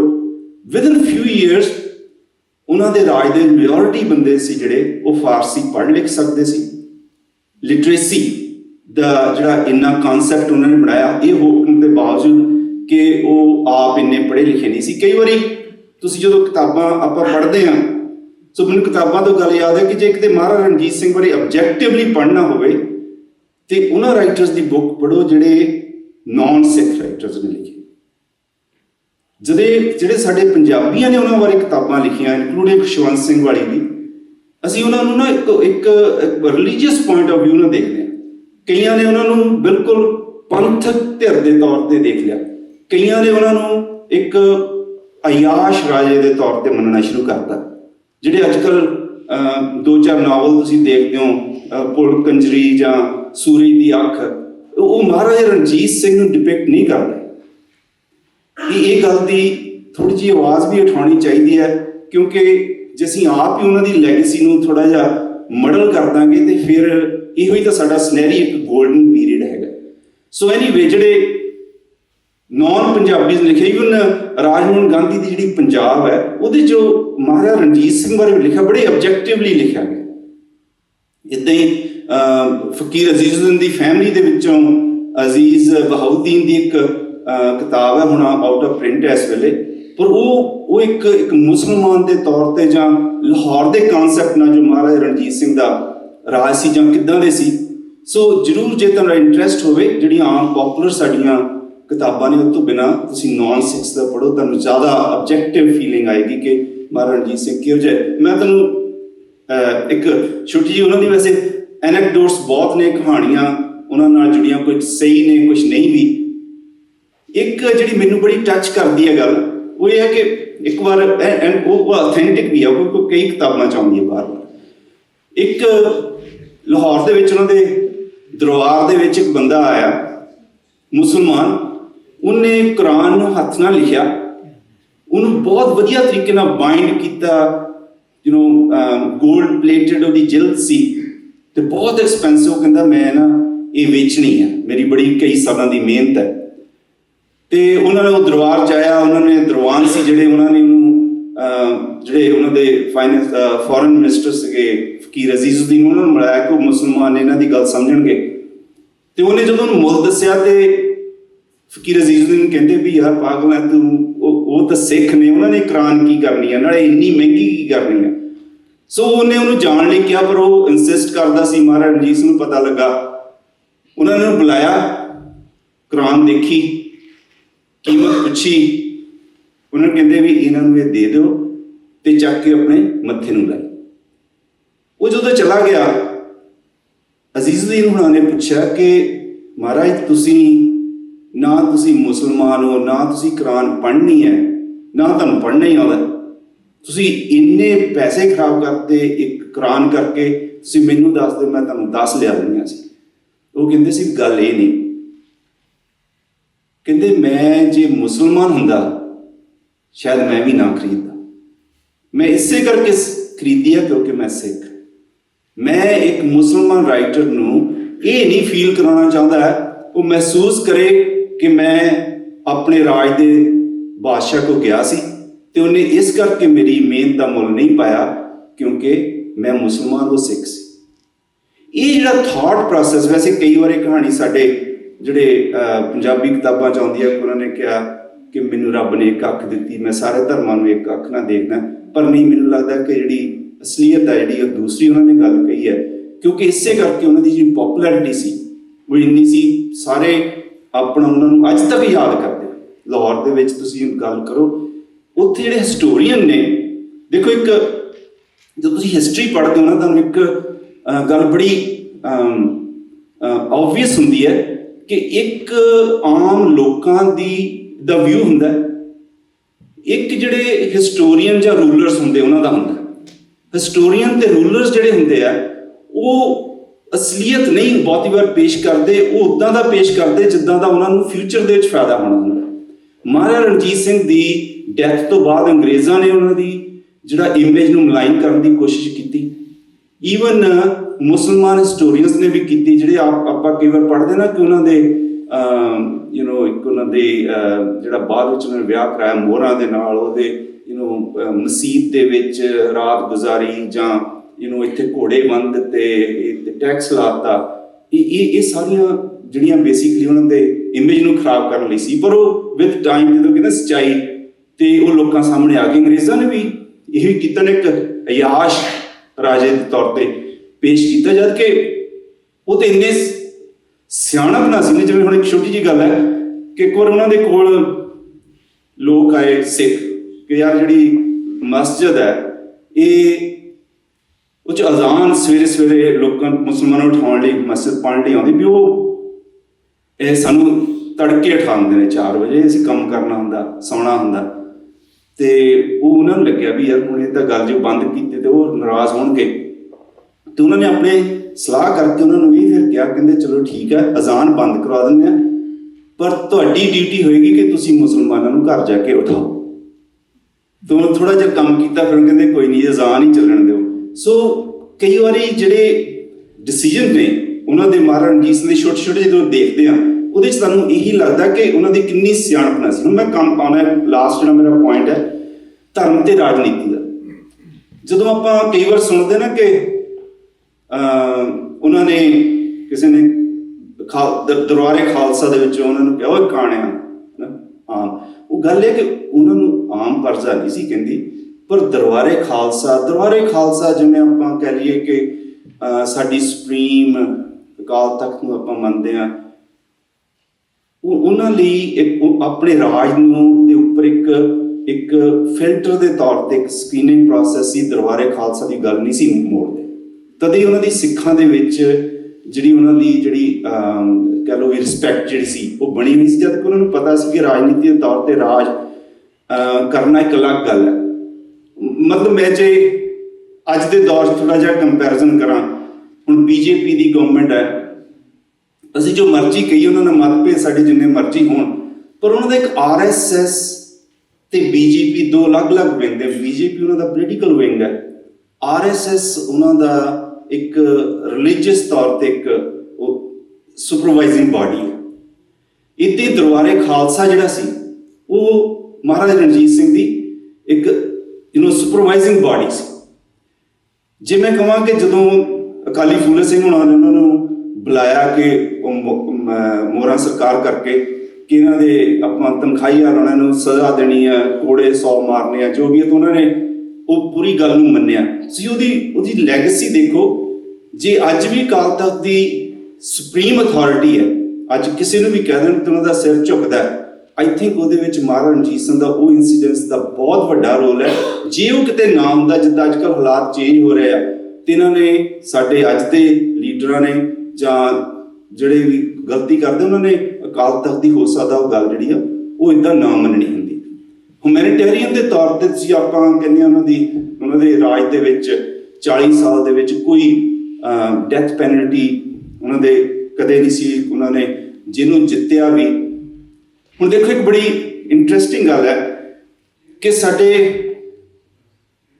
ਦੁਨੀਆ ਦੇ ਇਤਿਹਾਸ 'ਚ, ਨਾਟ ਜਸਟ ਪੰਜਾਬ ਦੇ, 3 ਰਾਜੇ ਤੁਸੀਂ ਦੇਖ ਸਕਦੇ ਆ ਜਿਨ੍ਹਾਂ ਨੇ ਬਹੁਤ ਗਰੋ ਵੀ ਕੀਤਾ ਤੇ ਉਹਨਾਂ ਦੀ ਰਿਸਪੈਕਟ ਅੱਜ ਤੱਕ ਹੈ। ਅਲੈਗਜ਼ੈਂਡਰ ਸਿਕੰਦਰ ਮਹਾਨ, ਅਲੈਗਜ਼ੈਂਡਰ ਦ ਗ੍ਰੇਟ, ਮਹਾਰਾਜਾ ਰਣਜੀਤ ਸਿੰਘ ਤੇ ਅਕਬਰ, ਇਹ ਤਿੰਨ ਇਹਨਾਂ ਦੀ ਇੱਕ ਚੀਜ਼ ਜਿਹੜੀ ਬਹੁਤ ਇੱਕ ਮੈਚ ਕਰਦੀ ਹੈ। ਆਈ ਡੋਂਟ ਥਿੰਕ ਇਹਨਾਂ ਨੇ ਇੱਕ ਦੂਜੇ ਨੂੰ ਪੜ੍ਹਿਆ ਜਾਂ ਸਟੱਡੀ ਕਰਕੇ ਕੋਈ ਸਿੱਖਿਆ, ਇਹ ਨੈਚੁਰਲੀ ਇੱਦਾਂ ਦੀਆਂ ਟੈਂਡੈਂਸੀਜ਼ ਹੁੰਦੀਆਂ। ਸਿਕੰਦਰ ਨੇ ਜਦੋਂ ਦੁਨੀਆ ਜਿੱਤੀ ਹੈ, ਉਹਨੇ ਜਿੱਥੇ ਵੀ ਜਿਹੜੇ ਵੀ ਏਰੀਏ ਦੇ ਵਿੱਚ ਜਿੱਤ ਕੀਤੀ, ਉੱਥੇ ਦੇ ਜਿਹੜੇ ਉਸ ਵੇਲੇ ਦੇ ਰੂਲਰ ਸੀ, ਉਹਨਾਂ ਨੂੰ ਇਹ ਨਹੀਂ ਕਿ ਉਹਨਾਂ ਨੂੰ ਮਾਰ ਦਿੱਤਾ ਜਾਂ ਉਹਨਾਂ ਦਾ ਧਰਮ ਕਨਵਰਟ ਕਰਵਾ ਲਿਆ ਜਾਂ ਉਹਨਾਂ ਨੂੰ ਖਤਮ ਕਰਤਾ ਤੇ ਆਪਣੇ ਬੰਦੇ ਬਿਠਾਤੇ। ਉਹਨਾਂ ਨੇ ਉਹਨੂੰ ਪੂਰੀ ਰਿਸਪੈਕਟ ਦਿੱਤੀ। ਜੇ ਉਹਨੂੰ ਲੱਗਦਾ ਸੀ ਕਿ ਇਹ ਚਲਾ ਸਕਦੇ ਠੀਕ ਆ, ਨਹੀਂ ਤਾਂ ਆਪਣਾ ਕੋਈ ਬੰਦਾ ਉੱਥੇ ਬਿਠਾਉਂਦੇ ਸੀ। ਉਹਨਾਂ ਨੂੰ ਪੂਰੀ ਜ਼ਗੀਰ ਜਾਇਦਾਦ ਦਿੱਤੀ ਜਾਂਦੀ ਸੀ। ਮਹਾਰਾਜਾ ਰਣਜੀਤ ਸਿੰਘ ਨੇ ਵੀ ਇੱਦਾਂ ਕੀਤਾ। ਜੇ ਉਹਨਾਂ ਨੇ ਪਿਸ਼ਾਵਰ ਜਿੱਤਿਆ ਜਾਂ ਮੁਲਤਾਨ ਜਾਂ ਲਦਾਖ ਵੱਲ ਦੇ ਏਰੀਏ 'ਚ, ਕਿਉਂਕਿ ਆਪਣੇ ਉਹਨਾਂ ਦੇ ਇੰਨੇ ਲੀਡਰ ਨਹੀਂ ਸੀ, ਭਾਵੇਂ ਉਹਨਾਂ ਦੇ ਜਰਨੈਲ ਫਰਾਂਸ ਤੋਂ ਵੀ ਸੀਗੇ, ਮਿਲਟਰੀ ਸਾਰੀ ਉੱਥੇ ਸੀ। ਪਰ ਹੁਣ ਜੇ ਆਪਾਂ ਦੇਖਦੇ ਹਾਂ ਕਿ ਜਿਹੜੀ ਅਕਬਰ ਦੀ ਸੀ, ਅਕਬਰ ਦਾ ਵੀ ਇੱਦਾਂ ਹੀ ਸੀ। ਉਹਨਾਂ ਦੇ ਧਰਮ ਜਦੋਂ ਧਰਮ ਕੱਟੜਤਾ ਤੇ ਆ ਜਾਂਦਾ, ਔਰੰਗਜ਼ੇਬ ਨੇ ਕਿਹਾ ਸਾਰੇ ਹਿੰਦੁਸਤਾਨ ਨੂੰ ਮੁਸਲਮਾਨ ਬਣਾ ਦੇਣਾ, ਤੇ ਇਵੈਂਚੁਅਲੀ ਕੀ ਹੋਇਆ, ਮੁਗਲ ਰਾਜ ਜਿਹੜੀ ਖਤਮ ਹੋ ਗਿਆ ਉਸ ਤੋਂ ਬਾਅਦ। ਇੱਦਾਂ ਹੀ ਜੇ ਸਿਕੰਦਰ ਜੇ ਉਹ ਇਹ ਨਾ ਕਰਦਾ, ਜਿੱਦਾਂ ਉਸ ਤੋਂ ਪਹਿਲਾਂ ਕਿੰਨੇ ਤਾਬੀਏ ਚੰਗੇਜ਼ ਖਾਨ ਵਰਗੇ ਵੀ ਆਏ, ਉਹ ਆ ਕੇ ਚਲ ਗਏ ਹਿਸਟਰੀ 'ਚ, ਉਹਨਾਂ ਨੂੰ ਅਲੱਗ ਤਰੀਕੇ ਨਾਲ ਜਾਣਿਆ ਜਾਂਦਾ। ਮਹਾਰਾਜਾ ਰਣਜੀਤ ਸਿੰਘ ਦੀ ਵੀ ਇੱਕ ਬਹੁਤ ਵੱਡੀ ਖੂਬੀ ਸੀ। ਮੈਂ ਆਪਣਾ ਕਨਕਲੂਜਨ ਮੈਂ ਇੱਥੇ ਕਰਨਾ ਚਾਹੁੰਦਾ, ਕਿਉਂਕਿ ਇੱਦਾਂ ਦੇ ਸੈਮੀਨਾਰ ਦੇ ਵਿੱਚ ਆਪਾਂ ਕਿਸੇ ਟੌਪਿਕ ਨੂੰ ਬਹੁਤ ਇਲੈਬੋਰੇਟ ਤੌਰ 'ਤੇ ਡਿਸਕਸ ਨਹੀਂ ਕਰ ਸਕਦੇ, ਕਿਉਂਕਿ ਟਾਈਮ ਘੱਟ ਹੁੰਦਾ। ਪਰ ਜੇ ਅੱਜ ਦੇ ਸੈਮੀਨਾਰ ਤੋਂ, ਮੇਰੇ ਟੌਪਿਕ ਤੋਂ ਜੇ ਤੁਸੀਂ ਇਹਨੂੰ ਇਹ ਸੋਚਣਾ ਹੋਵੇ, ਮੈਂ ਕਹੂੰਗਾ ਕਿ ਸਾਡੀਆਂ ਕੌਮ ਦੀਆਂ ਅੱਜ ਦੀਆਂ ਸਾਰੀਆਂ ਪ੍ਰੋਬਲਮ ਜਿਹੜੇ ਆ, ਸਾਰੇ ਸਵਾਲ, ਉਹਨਾਂ ਦੇ ਜਵਾਬ, ਸਾਡੀਆਂ ਪ੍ਰੋਬਲਮ ਦੇ ਜਿਹੜੇ ਸੋਲੂਸ਼ਨ ਨੇ, ਉਹ ਮਹਾਰਾਜਾ ਰਣਜੀਤ ਸਿੰਘ ਦੀ ਉਸ ਦੇ ਰਾਜ ਕਰਨ ਦੀ ਪਾਲਿਸੀ ਦੇ ਵਿੱਚ ਲੁਕੇ ਆ। ਸਾਨੂੰ ਉਹਨਾਂ ਦੇ ਸਿੱਖ ਰਾਜ ਨੂੰ ਜਾਂ ਪੰਜਾਬੀ ਜਿਹੜਾ ਨੈਸ਼ਨਲਿਜ਼ਮ ਹੈ, ਉਹਨੂੰ ਉਸ ਤਰੀਕੇ ਨਾਲ ਸਟੱਡੀ ਕਰਨਾ ਚਾਹੀਦਾ। ਸਾਨੂੰ ਅੱਜ ਦੀਆਂ ਪ੍ਰੋਬਲਮਾਂ ਦੇ ਸੋਲੂਸ਼ਨ ਉਹਦੇ ਵਿੱਚ ਲੱਭਣਗੇ। ਵਾਹਿਗੁਰੂ ਜੀ ਕਾ ਖਾਲਸਾ। ਮੈਨੂੰ ਉਮੀਦ ਹੈ ਕਿ ਤੁਸੀਂ ਡਾਕਟਰ ਤੁੱਗੇ ਦੇ ਵਿਚਾਰਾਂ ਤੋਂ ਕੋਈ ਸਿੱਖਿਆ ਹੋਊਗਾ, ਅਤੇ ਆਪਾਂ ਇਹ ਵਿਚਾਰ ਆਪਣੀ ਕਮਿਊਨਿਟੀ ਦੇ ਵਿੱਚ, ਜਿਹੜੇ ਸਾਡੇ ਕਮਿਊਨਿਟੀ ਦੇ ਲੀਡਰ ਹੈ, ਉਹਨਾਂ ਵੱਲ ਨਾਲ ਸ਼ੇਅਰ ਕਰੀਏ ਵੀ ਅੱਜ ਦੇ ਸਮਾਜ ਵਿੱਚ ਜੇ ਅਸੀਂ ਕਾਮਯਾਬ ਹੋਣਾ, ਉਹ ਸਾਨੂੰ ਇਨਕਲੂਸਿਵਨੈਸ ਦਾ ਜਿਹੜਾ ਕਨਸੈਪਟ ਹੈਗਾ, ਕਿੱਦਾਂ ਅਸੀਂ ਆਪਣੇ ਵਿਚਾਰਧਾਰਾ ਨੂੰ, ਲੋਕਾਂ ਨੂੰ ਮਨਾ ਕੇ ਚੱਲਾਂਗੇ। ਪਹਿਲਾਂ ਆਪਣਿਆਂ ਨੂੰ ਮਨਾਉਣ ਦੀ ਲੋੜ ਆ, ਫਿਰ ਦੂਜਿਆਂ ਨਾਲ ਸ਼ੇਅਰ ਕਰਨ ਦੀ ਲੋੜ ਆ, ਅਤੇ ਫਿਰ ਉਹ 'ਚ ਚੰਗੇ ਸਿੱਟੇ ਨਿਕਲਦੇ ਨੇ ਜਦੋਂ ਡਾਇਲਾਗ ਹੁੰਦਾ। ਸੋ ਇਹ ਸੈਮੀਨਾਰ ਦਾ ਪਰਪਸ ਵੀ ਇਹੀ ਆ ਵੀ ਆਪਾਂ 'ਚ ਕੋਈ dialogue ਹੋਣਾ ਚਾਹੀਦਾ। So our next speaker is a world-renowned historian and scholar. Currently he is a professor at University of Northern Iowa. Usually I don't read notes, but he has so many accomplishments. It's hard for me to remember everything. So I'm going to mention some of the books he has written. ਇਹਨਾਂ ਦੀਆਂ ਕੁਝ ਕਿਤਾਬਾਂ ਦੇ ਨਾਂ ਨੇ The Cherished Five in Sikh History, ਕਿਉਂਕਿ ਆਪਾਂ ਪੰਜ ਪਿਆਰਿਆਂ ਦਾ ਕੰਸੈਪਟ ਹੈਗਾ। ਇੱਕ ਇਹਨਾਂ ਨੇ ਸਪੈਸ਼ਲ ਕਿਤਾਬ ਲਿਖੀ ਆ The Sikh Zafarnama of Guru Gobind Singh. ਇੱਕ ਹੋਰ ਕਿਤਾਬ ਹੈਗੀ ਆ The Darbar of Sikh Gurus। ਇੱਕ ਕਿਤਾਬ ਇਹਨਾਂ ਨੇ ਲਿਖੀ ਆ Martyrdom in Sikh Tradition, ਜੋ ਸਾਡੇ ਸ਼ਹੀਦੀ ਦੀ ਪਰੰਪਰਾ। I can spend another 10 minutes going over his resume, but I think it's better we hear from him. So let's welcome our keynote speaker. His topic is Between Miri and Piri, the Just World Order According to Guru Gobind Singh. ਜੋ ਮੀਰੀ ਪੀਰੀ ਦਾ concept ਹੈ, ਉਹਦੇ ਬਾਰੇ ਸਾਡੇ ਅੱਜ ਦੇ ਜੋ keynote speaker ਨੇ professor Louis Fenech. Please welcome with a round of applause. So thank you. And I'd like to begin my talk by recognizing the first caretakers of these lands throughout Northern California, throughout the Northern California region. I'd like to acknowledge that the ground on which I'm speaking today, on which we're celebrating our gurus, is the unceded ancestral territory of the Nisenan people, of the Cayuse, of the Umatilla and the Walla Walla tribes, the original stewards of the land, air, and water we're today enjoying. Now, I believe that it's very important to recognize these ancestral claims in North America, especially in the context of last Thursday's Gurpurab, in celebration of the grandfather of Guru Gobind Singh Ji, Guru Hargobind, a man whom we affectionately call Bandi Chor, right, the liberator of captives. And if we recall, Guru Hargobind was unwilling to leave his prison cell after set free, being unjustly imprisoned by the Emperor Jahangir, right, without his fellow prisoners in tow. Our gurus, let us remember, our gurus were fierce champions of social justice, okay, of fairness, of equality, who never ignored the plight of the powerless. Okay? It's even more significant in this context to remember the injustice of all colonialisms, such as those suffered by Native Americans when we speak of Guru Gobind Singh, right? An exceptional man who too was forcibly dislodged from his own ancestral territory of Anandpur Sahib by a powerful and immoral empire led by the nefarious ruler, Aurangzeb. Now, those preliminary remarks now done, firstly, let me begin by Gurgandi Divas Diyan Lak Lak Vadaiyan Hove.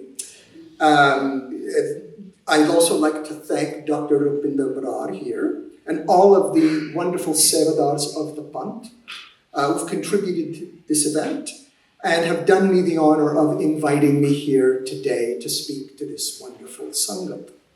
Okay. And this is, of course, less than 2 weeks away from the birthday of Guru Nanak Dev Ji. And as many of you to whom I've spoken at this point know, one thing I enjoy more than anything else is talking about Sikh history and about the history of the Sikh Gurus. And this is largely why I've written down my comments today, because I will go in a million directions at once, and I'd really like to stay on topic and stay on time. If you'd like to talk afterwards, please, I'm happy to do so. So it is with the first Guru, Guru Nanak, in mind that I'd like to begin my more formal address. And I'd like to begin it with a passage from the Guru Granth Sahib, the first portion of Mella Pella's 14th Ashtapadi in Sirirag, okay, which immediately came to mind when I was thinking of preparing this talk on the just world order of the 10th Nanak, Guru Gobind Singh. Now, the line I have in mind famously goes like this: Satcho Hore Sabko Uppar Sach Achar. Right? A line you probably all know very well. Of all things, truth is highest, and yet higher still is living truthfully, living true, living truth. Okay? Now, this portion of the Ashtapadi, as we know, appears immediately after Babaji chastens those who make ostentatious displays of devotion. Now, on first impression, this line offers itself to many interpretations, the most simple being, of course, an ethical one, that one should attempt to live one's life keeping God, who we know Guru Nanak consistently referred to as truth, as such, foremost in one's thoughts, and allowing the loving cognizance of that omnipresence to guide one's daily actions, right? And in this way, embodying that truth that is the divine at the level of the everyday. It is this interpretation that the previous portions of the Ashtapadi suggest, which is why it is towards this interpretation that I first gravitated as a student of Sikh Itihas many, many years ago. But I came to realize that there is so much more depth to this Ashtapadi. Okay. Here it seems to me that Guru Nanak is speaking of multiple levels of truth. There is, of course, Akal Purakh, the divine, right, whose immanent and transcendent name begins the Guru Granth Sahib itself as Ik Onkar Satnam, right, but who is the ultimate truth, beyond time and space, someone whom we refer to as Akal, timeless, okay, or no time. If you will, this is the nirgun aspect of the divine, the God who is truth, the God who is beyond all qualities, incomprehensible and ineffable, as noted in the Mool Mantra with which the Adgranth begins. Yet as the divine is absolute, and indeed gracious, as the final word of the Mool Mantra makes clear, Guru Prasad, through the loving grace of the eternal Guru, the divine is also present in Sagun, or in qualified ways, as Guru Nanak himself tells us many times in the Guru Granth Sahib. Indeed, were it not so, we couldn't speak of Waheguru, right? Since timelessness, Akal, simply cannot enter into the world of time, God, right? They cannot enter into the world of time unchanged, and therefore cannot enter into the world of human language, which is, of course, lodged in and thoroughly circumscribed by time. And so, as a gracious divine, Akal Purakh has expressed himself, herself, their self, itself, right? Has expressed this divinity throughout the universe, self-expressing in the Naam, in the Shabd, in the Guru, in the Hukam, right? All of which are a part of Sikh technical and divinological vocabulary, and all aspects of the divine that may be experienced by the pious devotee in Ka through sadhanas or disciplines like Nam Japan or Nam Simran, right? The repetition of the Nam or the remembrance of the Nam. And the book I'm writing right now, I'm trying to craft an idea of something called Sikh Ittihas Simran, where history also plays a very important role in the travel along the guns that Guru Nanak refers to at the end of Japji Sahib. Okay. Now, at the height of these disciplines, Akal Purakh works through these various self-expressions, all of which are completely Akal Purakh. The Guru, that is the Guru in Guru Nanak's understanding, which is to be differentiated from the Guru as a human being, right? The Guru silently utters the Shabd, and the accomplished devotee hears the Naam, right? And having done so, becomes cognizant of the Hukam, the order of Akal that permeates the universe. Now, one may live a life aligned with the truth that is Akal, but Guru Nanak implies in this Ashtpadi that that lived life expresses a truth which is nevertheless mundane, bound by human time, and as such, therefore, fundamentally different from the cosmic truth that is the eternal Guru. Okay? Now, I needed to give you that idea because it's going to be the foundation on which I base my understanding of what Guru Gobind Singh does, and I'm going to make reference to it as I continue my talk today. So this portion of Sri Rag Ashtpadiyam, about which I'm speaking, provides us then with a binary. Human time and cosmic time, human truth and eternal truth, and gives me a moment to reflect upon such doublets we sometimes see in Sikh literature and tradition. Now, as many of you have noticed, just such a binary appears in the title of this talk today, Miri Piri. And so by binaries or doublets, what I mean are well-known elements coupled together in the language of the Guru Granth Sahib, in the words of the Janam Sakhis, in the words of the Rehetnamas, okay? The purpose of which is often to cause us to pause, to think, to contemplate, and to reflect upon the presence of Akal in this world. These binaries include the aforementioned Miri Piri, but to these we may add Shakti Bhakti, Sant Sipahi, Bana Bani, okay? Kal Akal. Right? Ideas which appear in the Guru Granth Sahib and the Vars of Bhai Gurdas as, for example, Akat Katta, speaking the unspoken, Anhad Shabd, the unstruck melody, okay? Gat of Gat, right? The imperceptible workings of Waheguru, and so on. There are many others in the Guru Granth Sahib. Now, these doublets, these binaries, also appear in the works attributed to Guru Gobind Singh. These writings form a substantial portion of the Sikh scriptural inheritance and are bound collectively within the Dasam Granth, as many of you likely know, the multilingual Dasam Granth. The appearance of the 10th Guru's own binaries here in the Dasam Granth, to which I'll refer in just a moment, suggests to me that doublets of the sort we discover in the Guru Granth Sahib were important constructions upon which Guru Gobind Singh often reflected. Which actually dates back to the time of Guru Har Rai, the 7th Guru, whose son Ram Rai was favored as the Guru by Aurangzeb over Guru Hari Krishna. Right? Guru Gobind Singh inherited a pant, and he inherited a place which we can all agree was very unstable and volatile.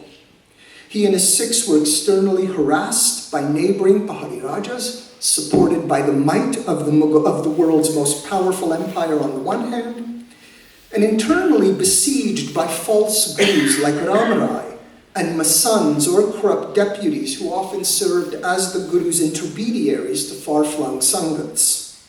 Okay, on the other hand. Now in this light, therefore, the young Gobind Rai's acceptance of the guruship in and of itself is a lone testament to the courage of Kalgidar Pacha, who even as a child realized, right, that such an embrace of guruship would place him on a trajectory that would inevitably conflict with the intractable Mughal Empire itself. Right? This was a path that Guru Amar Das's Anand describes as Kanya Tikki Valnikki, right? As narrow as a hair and as sharp as the edge of a double-edged sword. But as Guru Gobind Singh tells us in his Zafarnama, all such difficulties are overcome by those whose shield and armor are forged in the divine court, in the darbar of Akal. So at this point, one may well conjecture that having inherited these legacies through the horrific and violent act of his father's cruel and brutal execution, about which he speaks triumphantly in his Apni Katha, that Guru Gobind Singh would have long reflected on the issue of violence, which was an inescapable part of rule, as so many of the well-known Indian guides on statecraft, such as the Arthashastra, make abundantly clear. An examination of the many translations into Braj Bhasha of such classical Indian texts by Guruji's own Darbari Kavis, of the Mahabharata, of the aphorisms of Chanakya, right, and other texts dealing with Rajniti adds substantial weight to this assessment. So given both his inherited legacy and his situation in late 17th century Punjab, right, the focus in these literary works suggests that Guru Gobind Singh would have thought long and hard about rule and expected his Sikhs and then his Khalsa to do likewise. Now this premise forms the basis of a new book, right, on the political education of Sikhs that just came out last week, written by Satnam Singh. Now invariably in this context then, Guruji would have drawn upon the most serene body of the previous Gurus as a powerful source of inspiration, as a mighty guide to the grand complexities of rule and stewardship with which he had been bestowed. This turn to the Guru Granth Sahib is likely to have been the very blueprint of Guru Gobind Singh's own darbar, as I have argued in one of my books of oh so long ago. Now, my friends, you may have noticed we left the topic of binaries. I want to come back to it now. Okay? So I want to come back to the issue of binaries. For a reflection on these doublets, I'd like to suggest helps us understand the fine balancing act that our Guru had to perform in order to establish a just world, beginning, of course, in Anandpur Sahib. This was envisioned as one which allowed him to forge a straight and righteous path in what was surely a very tempestuous and convoluted political and cultural environment. That is to say, a rule in which the teachings of the previous Gurus, accentuated by Guruji's own powerful reflections, were uncompromisingly kept in mind, while striving in this highly conflicted world to deal with the pragmatic nature of rule.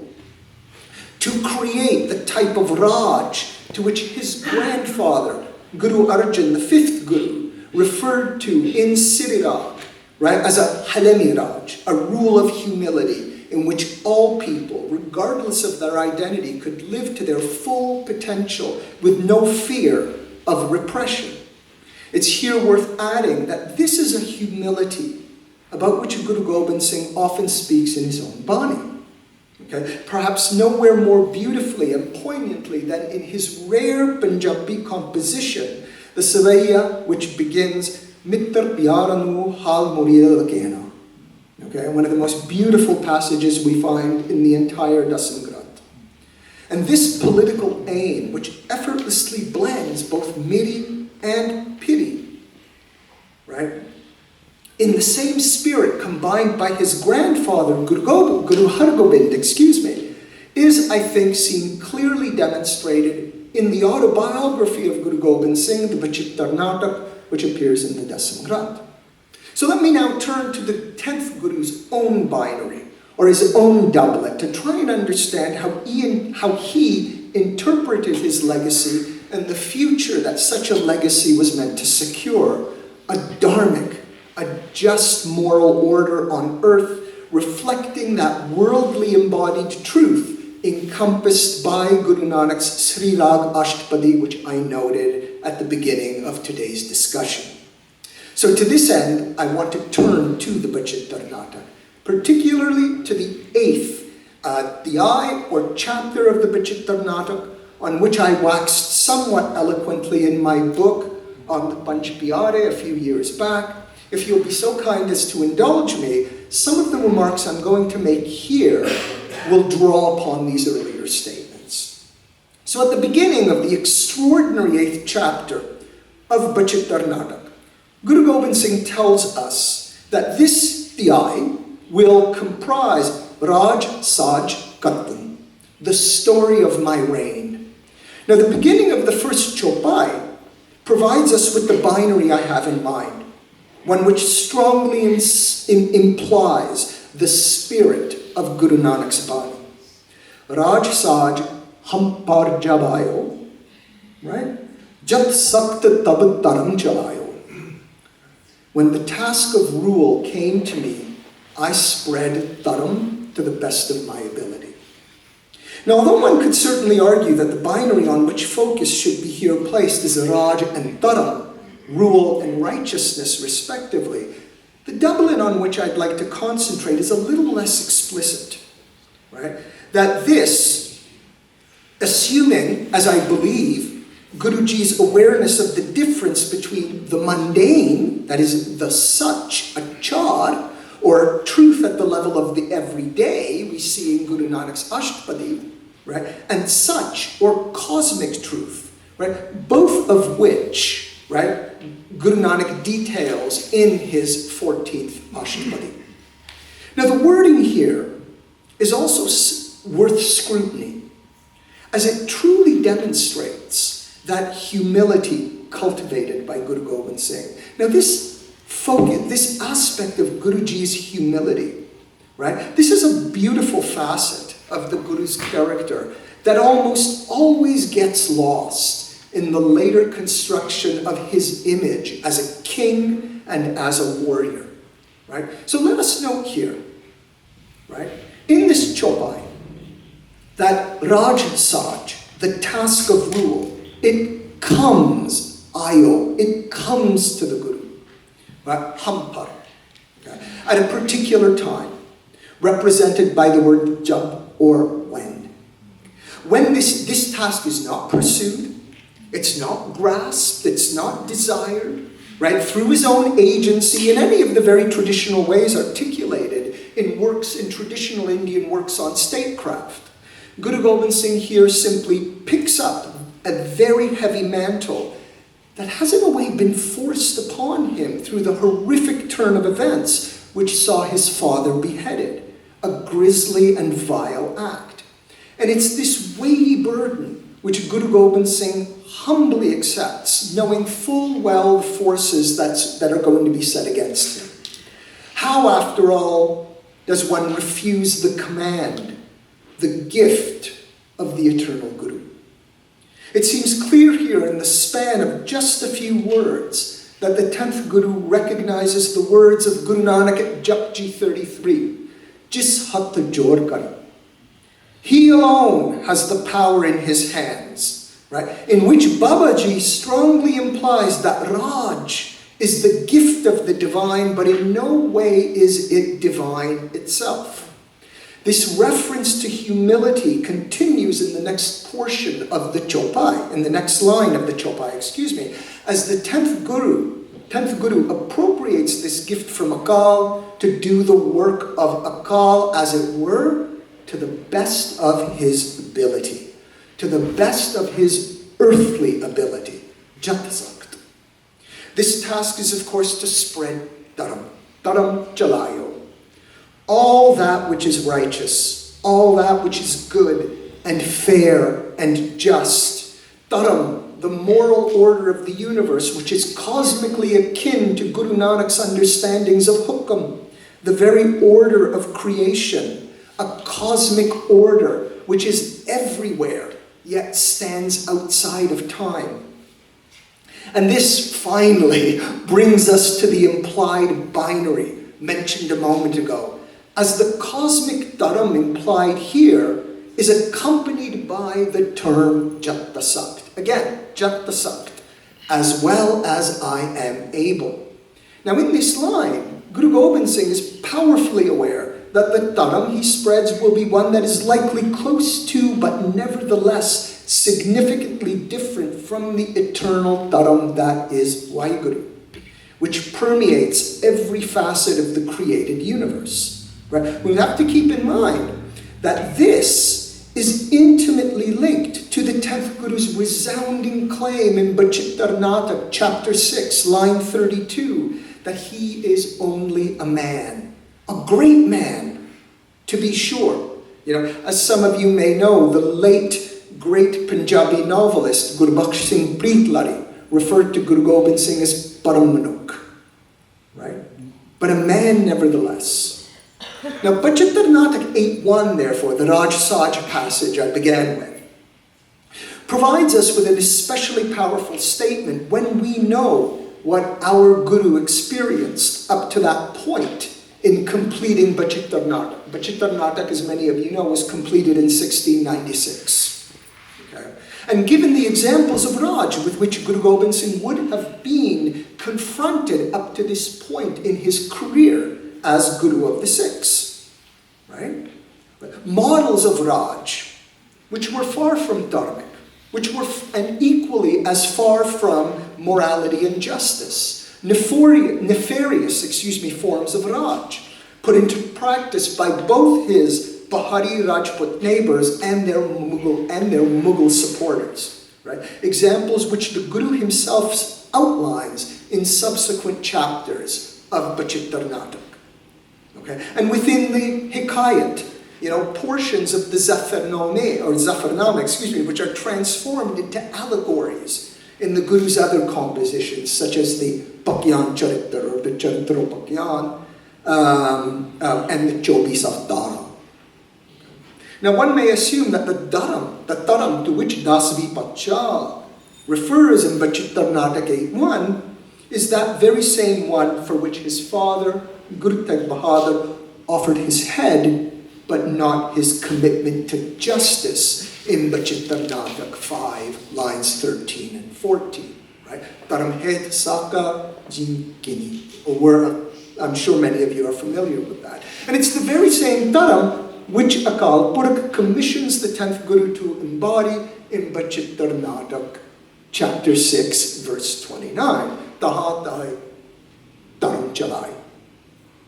So, what I find then is it becomes quite clear from reading Bachittar Natak after 8.1, but particularly with chapter 8, line 1 in mind, that the Raj, the 10th master, is going to do his best to implement and manage will follow a more earthly dharam, aligned to but differing from cosmic dharam. A dharam and a raj which is inevitably prone to violence and to force, yet one fiercely tempered by the commitments to morality and justice of Guru Gobind Singh. The 10th Guru's residence at Paonta Sahib, as we may surmise from Bachittar Natak, is the arena in which Guru Gobind Singh can develop his ideas of earthly dharam and its corollary of Raj. Okay. Put simply, Guru Gobind Singh implies that there are going to be times in the exercise of such rule that violence will indeed be utilized, but as we all know, that violence, and Guru Gobind Singh makes this abundantly clear, that this limited violence will only be resorted to as an absolute final recourse.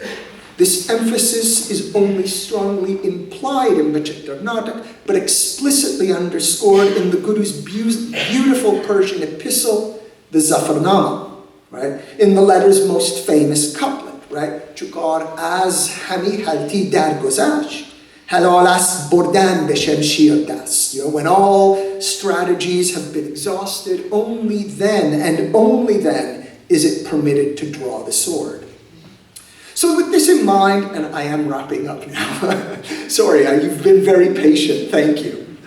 With this in mind, it should come as little surprise that every battle in which the Guru engages from Bangani to Anandpur is understood as a dharam yudh, a just war, if you will, whose aim was to align the political fabric of late 17th and early 18th century India with the deep spiritual, ethical, and pragmatic values of the Sikh Gurus. Right? Guru Gobind Singh makes this point clearly in a line that ends the famed composition Krishna Avtar, in which Guruji states that the purpose of writing the story of Krishna's descent, and thus by extension the purpose behind all of the Guru's endeavors, a combination of the literary, the political, the spiritual, right? It combines all of these.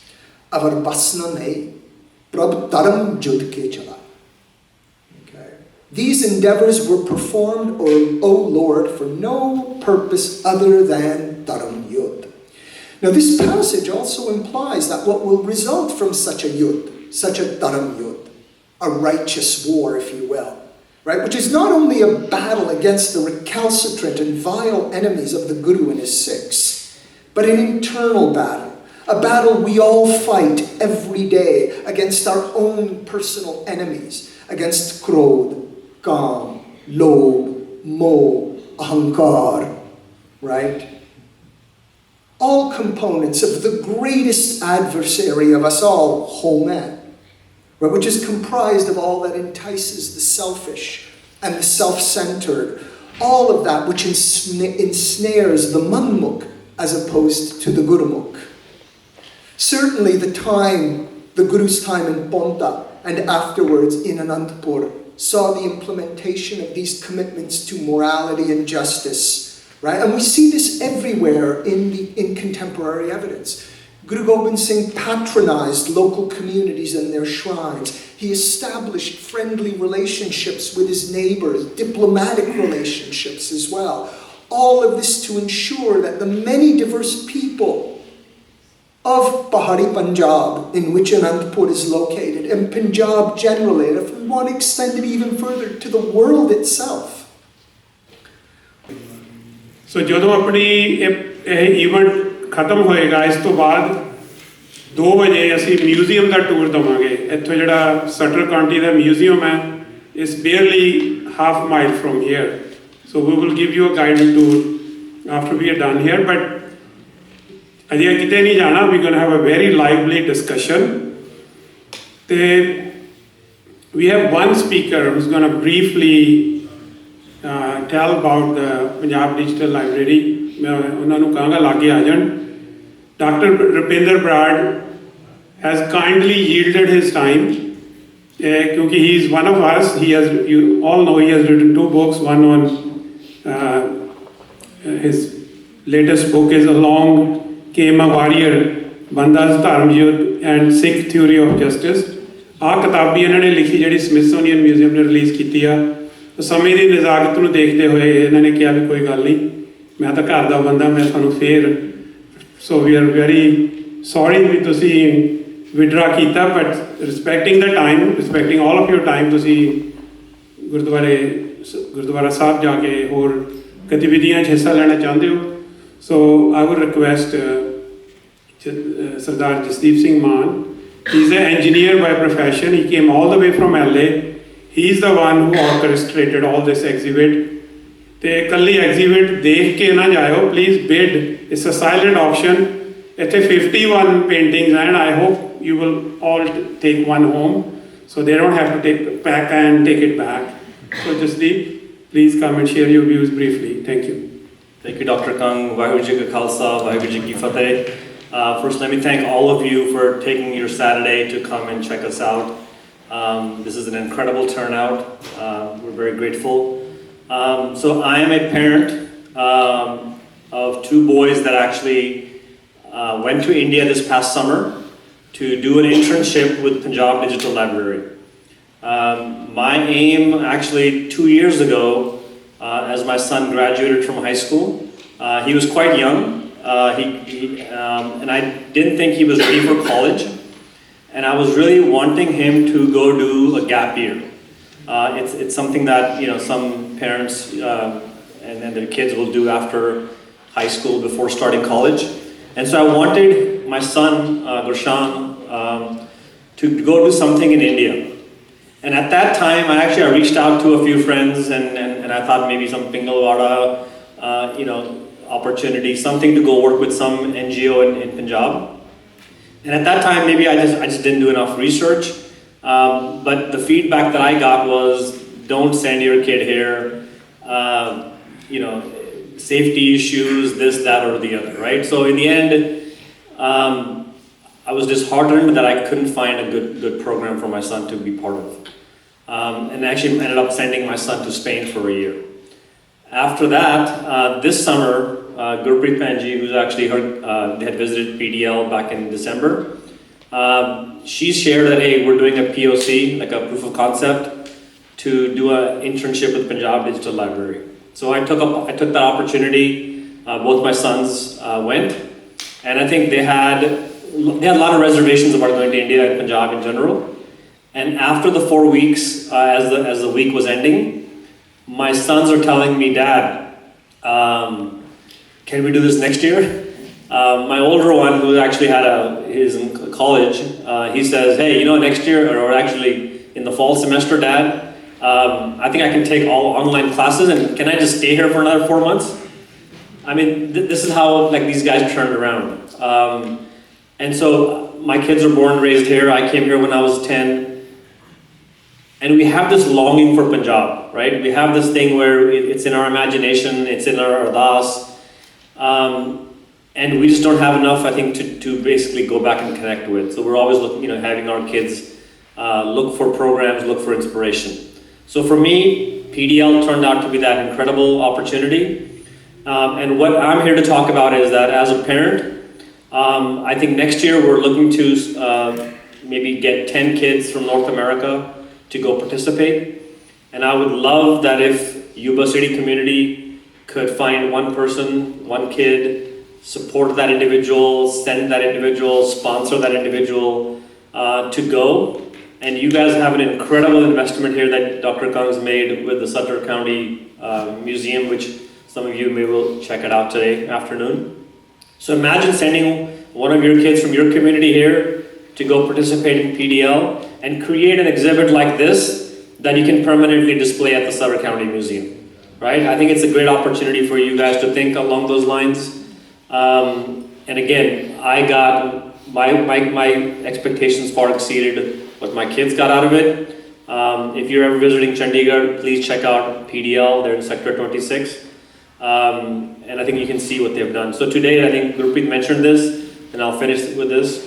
They have digitized in the last 20 years 80 million artifacts. And they were very slow going the first 10 years because of funding. And then now they've got about 80 people on staff, and now they're digitizing about 5 million artifacts a year. And that's only going to accelerate. So we are, by the way, doing the live or the auction. There's numbers behind the paintings. And I think the bid's starting at $250, which is not very much. But please, all this funding will help PDL continue the great work that they've been doing. So thank you for coming and thank you for the support. So, ਹੁਣ ਆਪਾਂ ਕੀ ਕਹਿੰਦੇ fireworks ਕਹਿੰਦੇ question answer ਕਰਨੇ ਆ. So I have a request to everybody that please stay, don't leave. I think that discussion part is always very important. So if you have a question, raise your hand, walk over here, tell what's your name and ask the question so that way it gets recorded. Waheguru ji ਕਾ ਖਾਲਸਾ ਸ਼੍ਰੀ ਵਾਹਿਗੁਰੂ ਜੀ ਕੀ ਫਤਿਹ. First of all, I want to say it's a good seminar. I'm a listener, and all those good, all three speakers are excellent speakers. I have a couple of informational questions for the speakers. The first question goes to Professor Dr. Lewis. Dr. Lewis spoke very well. The question I have for him is, what is the reason? He explained so well in his speech, and I listened almost 98% of him. And the question is, what made him to turn and study Sikhism? In 30 seconds, Professor Lewis, please. It's very easy to answer. There's two reasons why I started studying Sikhi and Sikh Itihas. One was I grew up in Toronto, and as many of you know, it is almost a mini Punjab, right? I grew up very close to the airport. If you know where the airport is, it's in Mississauga, and and you go to that airport, it's like almost like being at Guru Ramdas Airport in Amritsar. There are so many people there. So that's one reason. And the second story is I was lucky enough when I was a teenager that someone shared with me the story of Babadeep Singh, and that hooked me. And that's a very simple answer. There's no more than that. Waheguru ji ਕਾ ਖਾਲਸਾ ਵਾਹਿਗੁਰੂ ਜੀ ਕੀ ਫਤਿਹ. ਮੈਂ ਵਕੀਲ ਕੁਲਵਿੰਦਰ ਸਿੰਘ ਰੋਜ਼ਵਿਲ ਤੋਂ ਸਵਾਲ ਪੁੱਛ ਰਿਹਾ ਵੀਰ ਅਮਰੀਕ ਸਿੰਘ. ਜਦੋਂ ਸਾਡੇ ਮਹਾਰਾਜਾ ਸੀਗੇ ਨਾਲ ਜਦੋਂ ਸਾਡੇ ਰਾਜੇ ਸੀਗੇ ਯੂਰਪ 'ਚ ਨਾ ਉਹਨਾਂ ਦਾ ਅਲਾਈਅੰਸ ਹੁੰਦੇ ਸੀ ਵਿਆਹ ਕਰਕੇ. ਜੇ ਸਾਨੂੰ ਦੱਸ ਸਕਦੇ ਹੋ ਕਿ ਮੈਨੂੰ ਪਤਾ ਨਹੀਂ ਹੈ ਜਿਹੜੇ ਮਹਾਰਾਜਾ ਰਣਜੀਤ ਸਿੰਘ ਦੇ ਬੱਚੇ ਸੀ ਨਾ ਉਹਨਾਂ ਨੇ ਕੋਈ ਇਹਨਾਂ ਦੇ ਅਲਾਈਅੰਸ ਰਿਸ਼ਤੇ ਕਰਾਏ ਸੀ. Maybe just to keep the power, making alliance. ਕਿਉਂਕਿ ਸਾਨੂੰ ਇੰਨਾ ਪਤਾ ਨਾ ਕਿ ਉਹਨਾਂ ਦਾ ਰਾਜ ਵੱਧਦਾ ਰਿਹਾ, right? ਕਸ਼ਮੀਰ ਵੀ ਆ ਗਿਆ ਸੀ, ਹੋਰ ਵੀ. You share that. Maharaja Ranjit Singh ਦੇ ਜਿਹੜੇ ਅਲਾਇੰਸ ਆਪਣੇ ਵਿਆਹ ਕਰਕੇ ਇਨੀਸ਼ੀਅਲੀ ਜਦੋਂ ਕਿੰਗਡਮ ਦਾ ਸਟਾਰਟ ਸੀ ਨਾ ਉਹ ਡਾਕੂਮੈਂਟਡ ਹੈਗੇ ਨੇ. ਜਿਵੇਂ ਮਹਾਰਾਜਾ ਰਣਜੀਤ ਸਿੰਘ ਦੇ ਹੈਰਮ ਦੇ ਵਿੱਚ ਨਾ ਅਬਾਊਟ 23 ਰਾਣੀਆਂ ਸੀ. ਪਰ ਮਹਾਰਾਜਾ ਰਣਜੀਤ ਸਿੰਘ ਦੇ ਜਿਹੜੇ ਜ਼ਿਆਦਾ ਜਦੋਂ ਇੱਕ ਐਸਟੈਬਲਿਸ਼ਡ ਕਿੰਗਡਮ ਹੋ ਜਾਂਦੀ ਨਾ ਪੁਰਾਣੇ ਜ਼ਮਾਨੇ 'ਚ ਆਮ ਤੌਰ 'ਤੇ ਇੱਦਾਂ ਹੁੰਦਾ ਸੀ ਕਿ ਜ਼ਰੂਰੀ ਨਹੀਂ ਹੈ ਕਿ ਰਾਜੇ ਨੇ ਕਿਸੇ ਦਾ ਹੱਥ ਮੰਗਿਆ ਜਾਂ ਵਿਆਹ ਕਰਾਉਣ ਦੀ ਕੋਈ ਡਿਜ਼ਾਇਰ ਜਾਂ ਕੋਈ ਇੱਛਾ ਪ੍ਰਗਟ ਕੀਤੀ. ਕਈ ਵਾਰ ਲੋਕ ਆਪ ਵੀ ਧੀਆਂ ਨੂੰ ਆਫਰ ਕਰ ਦਿੰਦੇ ਹੁੰਦੇ ਸੀ. ਸੋ ਉਹਦੇ 'ਚ ਆਪਾਂ ਨੂੰ ਮਹਾਰਾਜਾ ਰਣਜੀਤ ਸਿੰਘ ਦੇ ਕੈਰੈਕਟਰ 'ਤੇ ਉਂਗਲੀ ਨਹੀਂ ਚੱਕਣੀ ਚਾਹੀਦੀ. ਇਹ ਇੱਕ ਟ੍ਰੈਡੀਸ਼ਨ ਦੇ ਟਾਈਪ ਦੇ ਤੌਰ 'ਤੇ ਸੀ. ਪਰ ਜਿਹੜਾ ਤੁਹਾਡਾ ਕੁਐਸਚਨ ਕਿ ਉਹਨਾਂ ਦੇ ਬੱਚਿਆਂ ਦਾ ਹੋਇਆ, ਉਹਨਾਂ ਦੇ ਬੱਚਿਆਂ ਦਾ ਕੋਈ ਅਲਾਇੰਸ ਇਸ ਕਰਕੇ ਨਹੀਂ ਹੋਇਆ ਕਿਉਂਕਿ ਜਦੋਂ ਤੱਕ ਮਹਾਰਾਜਾ ਰਣਜੀਤ ਸਿੰਘ ਦਾ ਬਿਮਾਰ ਹੋਣ ਲੱਗੇ ਜਾਂ ਉਸ ਤੋਂ ਪਹਿਲਾਂ ਜਦੋਂ ਕਿੰਗਡਮ ਦਾ ਪਸਾਰ ਹੀ ਇੰਨਾ ਹੋ ਚੁੱਕਿਆ ਸੀ ਵੀ ਆਲਮੋਸਟ ਜਿੱਦਾਂ ਹੁੰਦਾ ਨਾ ਕਿ ਇੱਕ ਬਾਉਂਡਰੀ ਤੁਸੀਂ ਕ੍ਰਾਸ ਹੀ ਨਹੀਂ ਕਰ ਸਕਦੇ ਕਿਉਂਕਿ ਇੱਧਰ ਅੰਗਰੇਜ਼ਾਂ ਨਾਲ ਸੰਧੀ ਹੋ ਚੁੱਕੀ ਸੀ. ਸੋ ਇੱਧਰ ਨੂੰ ਐਕਸਪੈਂਡ ਨਹੀਂ ਸੀ ਕਰ ਸਕਦੇ. ਪਿਸ਼ਾਵਰ ਕਾਬਲ ਤੱਕ ਉਹਨਾਂ ਦਾ ਵੱਧ ਚੁੱਕਿਆ ਸੀ, ਸਿੰਧ ਤੱਕ ਸੀ, ਉਸ ਤੋਂ ਅੱਗੇ ਓਸ਼ਨ ਸੀ, ਇੱਧਰ ਕਸ਼ਮੀਰ ਤੋਂ ਅੱਗੇ ਲਦਾਖ ਤੱਕ ਚਲਾ ਗਿਆ ਸੀ, ਹਿਮਾਲਿਆ ਸ਼ੁਰੂ ਹੋ ਜਾਂਦਾ ਸੀ. ਤੁਸੀਂ ਕਹ ਲਓ ਵੀ ਮਹਾਰਾਜਾ ਰਣਜੀਤ ਸਿੰਘ ਤੇ ਆਲਮੋਸਟ ਸੈਚੂਰੇਟਡ ਸੀ ਜਿੰਨਾ ਕੋ ਐਕਸਪੈਂਡ ਕਰ ਸਕਦੇ ਸੀ. ਸੋ ਅਲਾਇੰਸਿਸ ਦੀ ਲੋੜ ਨਹੀਂ ਪਈ ਉਸ ਵਕਤ. I have 2-3 questions. I'll make it quick. First, Professor Fennick cited Param Manukh, which is a perspective from liberal scholar from 20th century. But what Bhai Nandlal wrote about Guru Sahiban is different. First Bhai Gurdas wrote Ek Baba Akal Roop, Gujar Babi Mardana. Then Bhai Nandlal wrote Guru Nanak Amad Narayan Swaroop, Hamara Naranjan Narankar Roop. And similarly about the other Guru Sahiban and Guru Gobind Singh Ji. So the human aspect is there, it's kind of under erasure. There's no sense of duality between Vaheguru and Guru, the kind of duality we see between Allah and the Prophet of Islam. That I do not see. That's one question. Second is, in your book, Cherished Five, you wrote Guru Gobind Singh Ji had, in 1685, Guru Gobind Singh Ji had political apprenticeship. You haven't cited a source. I have read it. Okay. You have written, but you haven't cited a source that would show how did Guru Gobind Singh Ji have political apprenticeship with Raja Medini Prakash. And one quick question. In Zafarnama, in your book on Zafarnama, you have written Guru Gobind Singh, the Sher Chuka Razmahul Hivdedar Guzasht. That was popularized by scholars in the Singh Sabha movement. And I did not see any source. How can we come up with such a conclusion that only Singh Sabha scholars or preachers popularize that share? That share has been the part of the tradition too. Thank you. No, no problem. I can answer that. That does not say, I'm not sure. I can't remember ever saying that Guru Gobind Singh had a political apprenticeship under anyone. That does not, that runs counter to everything I think. If I said that, I was totally mistaken, because that is not what I believe. And you're right, my friend. The understandings of the Guru change. I mean, the image of the Gurus is not static, right? Even today we see there are many people who understand the Gurus as avatars, right? I mean, even though we don't generally tend to think of the Gurus as avatars, and Guru Gobind Singh made it very clear. You know, the person who thinks of me as an avatar, you know where they're going to go. He says that in Bachittar Natak, I think chapter 6. So the understandings, you know, but one has to consider, you know, many of these early Sikhs, when they, I mean, where is the place from which they're coming, right? These people who write about Guru Gobind Singh in the 18th century, right, especially Bhai Nandlal, they deeply love the Guru. I mean, when you read some of you may know, in the 18th century, one of the popular genres in which Sikh history was written was called Gurbilas. In the splendor of the Guru. The title alone tells you that when these people are writing about the Gurus, they come from a place of deep love, right?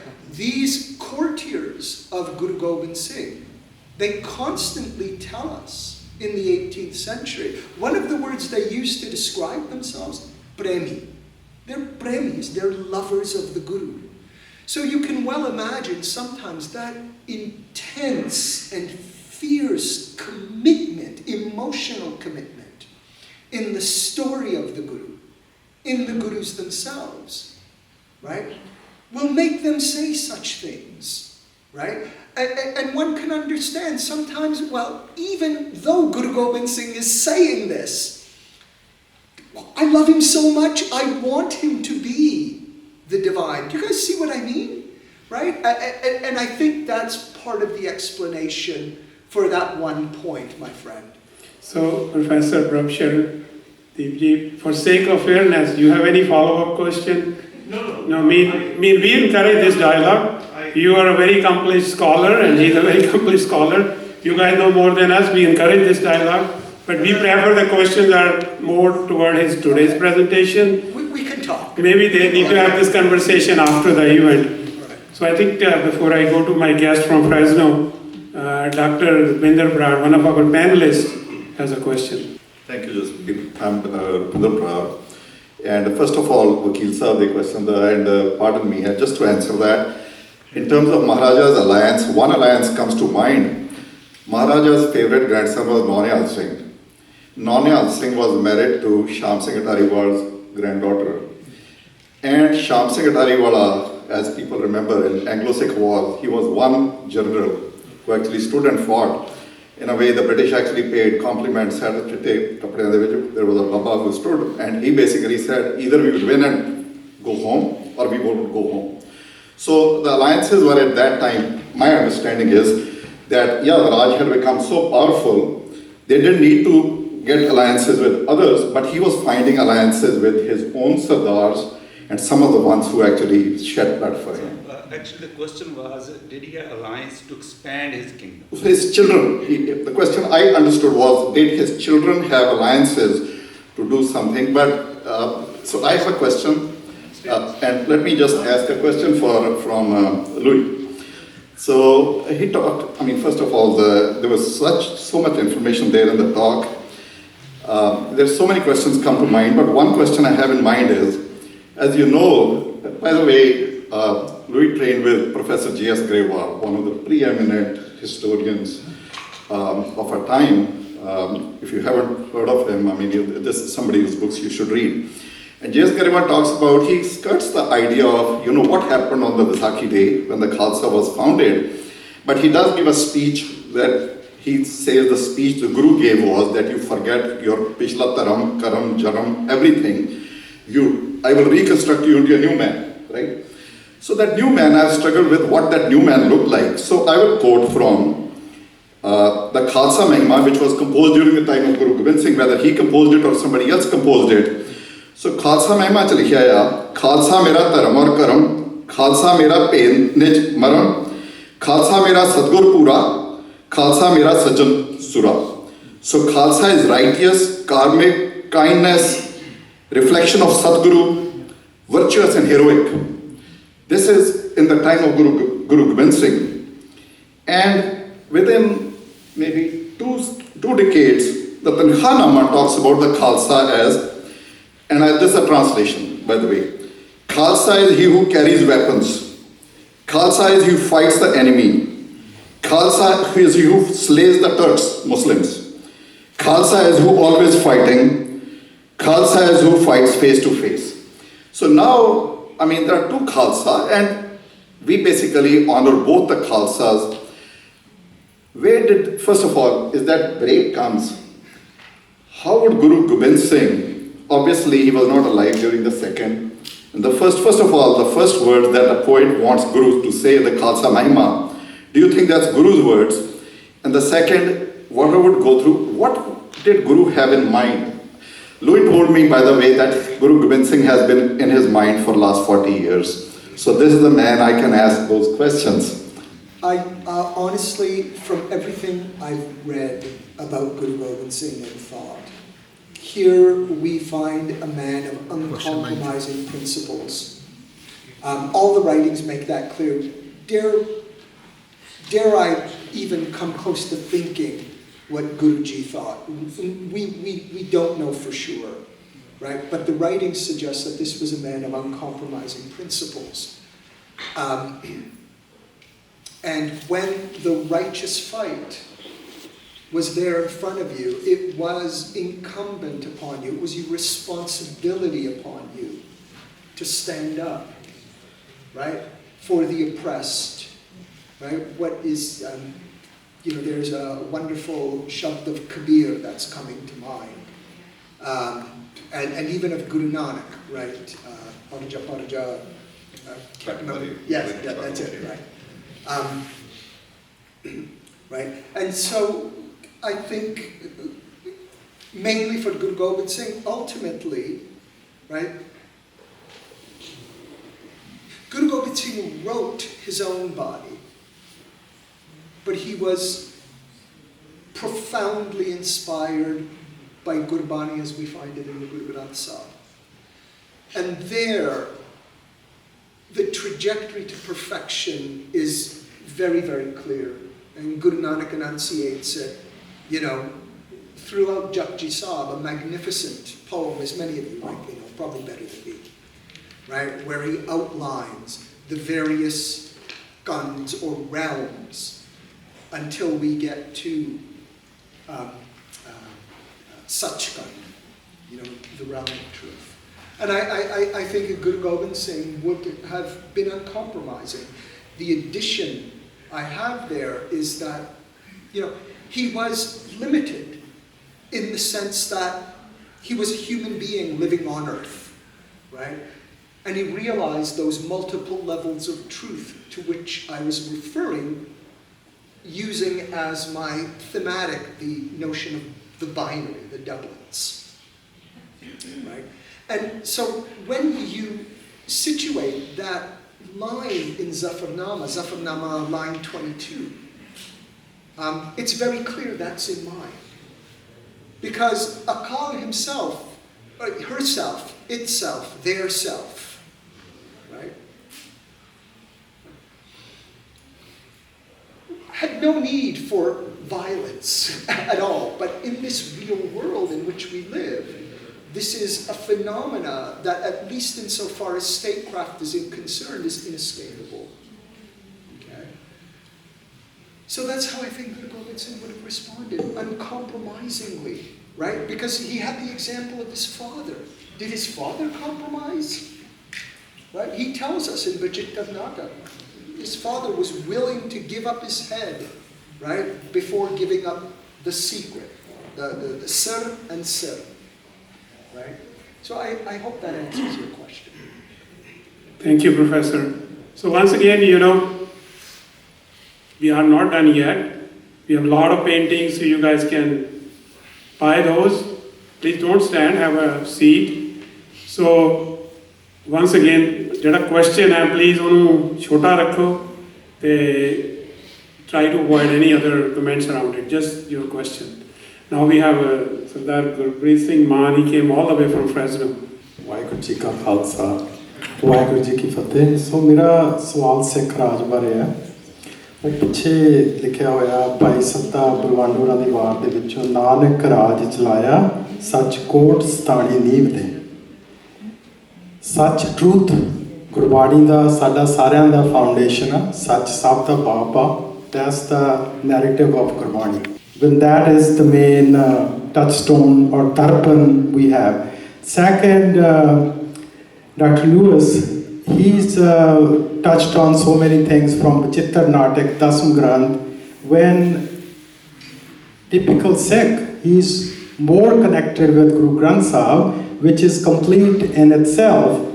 Why aren't we drawing narratives and questions and examples from Guru Granth Sahib?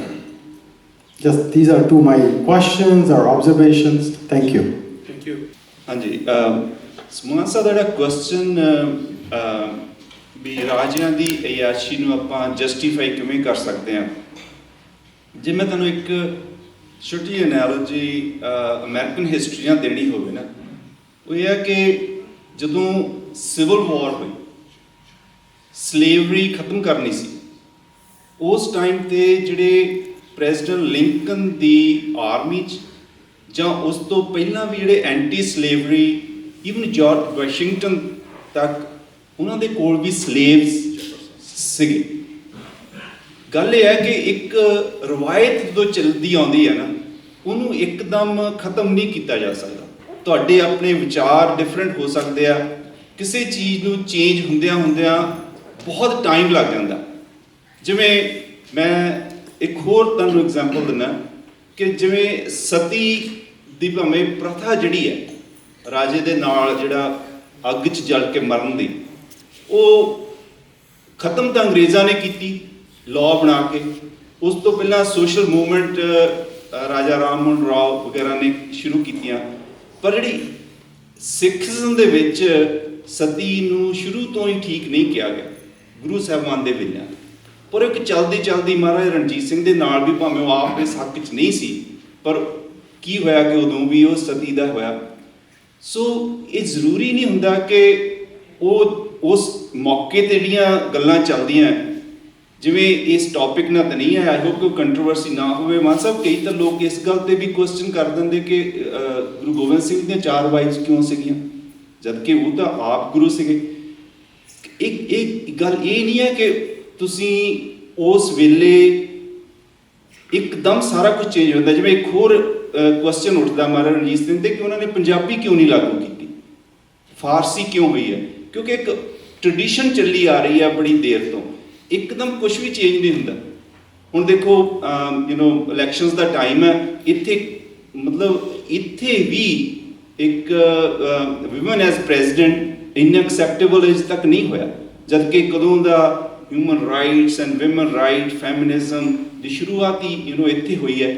ਸੋ ਮੈਂ ਜੋ ਸੋਚਦਾ ਮੇਰਾ ਕਈ ਵਾਰ ਜਦੋਂ ਤੁਸੀਂ history ਪੜ੍ਹਦੇ ਹੋ, ਮੈਂ ਮਹਾਰਾਜਾ ਰਣਜੀਤ ਸਿੰਘ ਨੂੰ ਮੈਂ ਦੇਖਦਾ ਜਿੰਨੇ ਉਹਨਾਂ ਦੇ ਇਲਜ਼ਾਮ ਲੱਗਦੇ ਆ ਨਾ, ਉਹਨਾਂ ਦੀ ਮੈਂ ਜਸਟੀਫਿਕੇਸ਼ਨ ਆਪਣੇ ਮਨ 'ਚ ਬਣਾਉਣ ਦੀ ਟਰਾਈ ਕਰਦਾ। ਮੈਂ ਕਈ ਵਾਰ ਸੋਚਦਾ ਕਿ ਜੇ ਉਹ ਨਾ ਹੁੰਦੇ, ਜਿਵੇਂ ਅਕਾਲ ਤਖਤ ਦੀ ਆਪਾਂ ਗੱਲ ਕੀਤੀ ਹੈ, ਫਿਰ ਆਪਾਂ ਗੋਲਡਨ ਟੈਂਪਲ ਜਾਂ ਗੁਰਦੁਆਰਿਆਂ ਨੂੰ ਜਗੀਰਾਂ ਦਿੱਤੀਆਂ, ਜੇ ਉਹਨਾਂ ਨੇ ਉਹ ਜਗੀਰਾਂ ਨਾ ਦਿੱਤੀਆਂ ਹੁੰਦੀਆਂ ਤੇ ਅੱਜ ਗੁਰਦੁਆਰਾ ਸਾਹਿਬ ਦਾ ਜੋ ਸਰੂਪ ਹੈ, ਜੋ ਸਾਡੇ ਸਿੱਖਾਂ ਦੀ ਇੱਕ ਐਸੈਟਸ ਨੇ, ਉਹ ਉਹਨਾਂ ਦਾ ਕੀ ਬਣਦਾ। ਹੁਣ ਆਪਾਂ ਉਹਨਾਂ ਚੀਜ਼ਾਂ ਨੂੰ ਭੁੱਲ ਕੇ ਜੇ ਉਹਨਾਂ ਦੀਆਂ ਛੋਟੀਆਂ ਗੱਲਾਂ ਨੂੰ ਆਪਾਂ ਜ਼ਿਆਦਾ ਕਰਦੇ ਆ ਨਾ, ਉਹਦਾ ਹੋ ਸਕਦਾ ਉਸ ਟਾਈਮ 'ਤੇ ਫਾਰਸੀ ਦੀ ਆਪਾਂ ਗੱਲ ਕਰਦੇ ਹਾਂ ਕਿ ਜੇ ਉਹ ਨਾ ਕਰਦੇ, ਪੰਜਾਬੀ ਨੂੰ ਹੀ ਲਾਗੂ ਕਰਦੇ, ਤੇ ਹੋ ਸਕਦਾ ਉਹ ਵੀ ਨਾ ਹੁੰਦਾ ਤੇ ਰਾਜ ਵੀ ਨਾ ਰਹਿੰਦਾ। ਸੋ ਮੈਂ ਇਹ ਨਹੀਂ ਕਹਿ ਰਿਹਾ ਕੋਈ ਠੀਕ ਹੈ, ਪਰ ਮੈਂ ਨਾ ਆਪਣਿਆਂ ਨੂੰ ਮੈਂ ਸੋਚਦਾ ਕਿ ਸਾਨੂੰ ਉਸ ਟਾਈਮ ਦੇ ਵਿੱਚ ਪਿੱਛੇ ਰਹਿ ਕੇ ਸੋਚਣ ਦੀ ਲੋੜ ਹੈ। ਜਿਸ ਮੌਕੇ, ਜਿਸ ਸਮੇਂ 'ਚ ਆਪਾਂ ਰਹਿੰਦੇ ਹਾਂ, ਜੋ ਆਪਾਂ ਦੇਖਦੇ ਹਾਂ, ਜੋ ਅੱਜ ਨਹੀਂ ਹੋ ਰਿਹਾ, ਸਾਨੂੰ ਇਮੈਜਿਨ ਕਰਨਾ ਥੋੜ੍ਹਾ ਜਿਹਾ ਔਖਾ ਹੁੰਦਾ। ਮੈਂ ਸੋਚਦਾ ਵੀ ਇੱਕ ਸਾਡੇ ਦੇਖਦੇ ਹਾਂ, ਮੈਂ ਜਦੋਂ ਕਾਲਜ ਟਾਈਮ 'ਤੇ ਪੜ੍ਹਦਾ, ਮੇਰੇ ਇੱਕ ਫਰੈਂਡ ਦੇ ਘਰ ਹਿਸ ਫਾਦਰ ਹੈਡ 2 ਵਾਈਫਸ, ਸੋ ਕਈਆਂ ਦੇ 3-3 4-4 ਅੱਜ ਤੋਂ 50 60 70 ਸਾਲ ਪਹਿਲਾਂ ਸੀਗੀਆਂ। ਹੁਣ ਅੱਜ ਜਿਹੜਾ ਬੱਚਾ ਬੋਰਨ ਅੱਜ ਟੀਨਏਜਰ, ਉਹਨੂੰ ਤੁਸੀਂ ਦੱਸੋ, ਹੀ ਕੈਨ ਨਾਟ ਇਮੈਜਿਨ ਕਿ ਹਾਊ ਇਜ਼ ਦੈਟ ਪੋਸੀਬਲ, ਕਿ ਘਰ ਦੇ ਵਿੱਚ ਕਿਵੇਂ ਹੋ ਸਕਦਾ। ਸੋ ਆਪਾਂ ਨੂੰ ਕਈ ਵਾਰ ਆਪਣਾ ਨਾ ਜਿਹੜਾ ਵਿਜ਼ਨ ਜਾਂ ਆਪਣੀ ਇਮੈਜੀਨੇਸ਼ਨ ਆ, we have to take it back to understand the history, ਮੇਰਾ ਓਪੀਨੀਅਨ। ਥੈਂਕ ਯੂ ਡਾਕਟਰ ਤੁਗਾ। ਸੋ ਆਪਣੇ ਕੋਲ ਕਾਫੀ ਕੁਐਸਚਨ ਹੈਗੇ ਨੇ, ਤੇ ਕੁਐਸਚਨ ਤੋਂ ਪਹਿਲਾਂ ਮੈਂ ਨਾ ਸਾਡੇ ਕੋਲ ਇੱਕ ਬਹੁਤ ਸਪੈਸ਼ਲ ਸ਼ਖਸੀਅਤ ਜਾਂ ਮਹਿਮਾਨ ਮੈਂ ਕਹਾਂ, ਜਾਂ ਸਾਡਾ ਆਪਣਾ ਬੱਚਾ ਇੱਥੇ ਆਇਆ। So far we talked all along about justice, equality, freedom. It's very easy things to talk, but it's very hard to take action. So you all know yesterday was the 40th anniversary of what happened in many parts of India to our community. And this group of young people walked 350 miles from Bakersfield to Sacramento capital, and they had a very powerful event. So I'd like to recognize and welcome and ask Nandeep Singh to say a few words.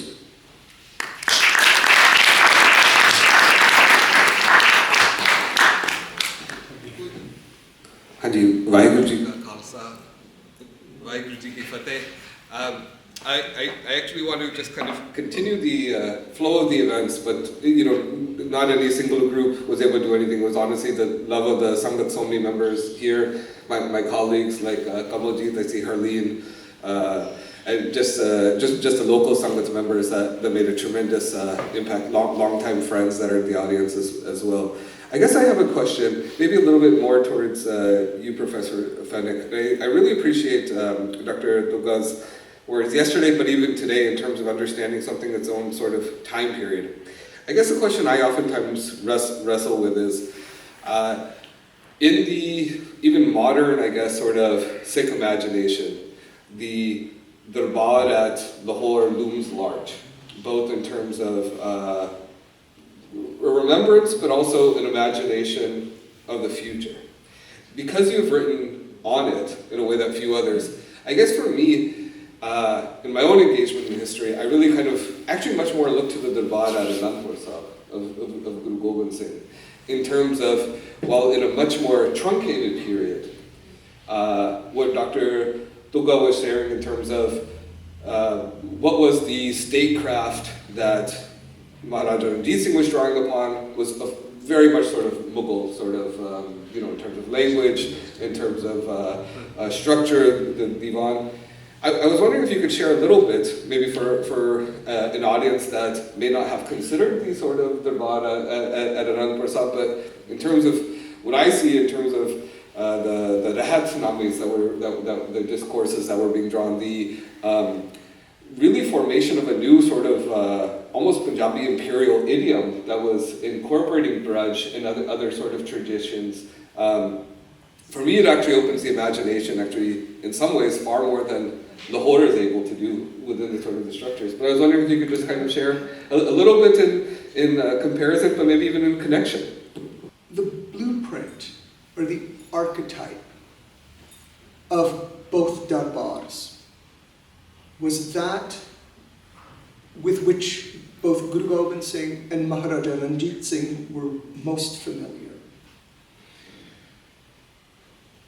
Guru Gobind Singh's darbar at Anandpur, from what I know, right? As a historian, I'm limited by the evidence, and I know that sometimes the evidence does not support traditional interpretations, but all that means is that the traditional interpretation is not supported by the evidence. Okay? From what I know, Guru Gobind Singh, in Guruji's mouth, I don't mean to say that. That's just a shorthand for saying what the evidence suggests, in my opinion, okay? I'm sorry, I try to be very careful with my words, unlike some of our politicians. But this is the example with which he was most familiar. And in his writings, Guru Gobind Singh makes clear, he talks a lot about other courts, doesn't he? He talks about the courts of Ram, the Hindu protagonist of the Ramayana. He talks about the court of the Pandavas, of Yudhishthira, right? He tells us all of these courts and all of these kings, all of these figures, they all began to think of themselves very highly. And so ultimately they all died, right? The impression is that Guru Gobind Singh wouldn't fall for that type of egoism, that type of whole man, right?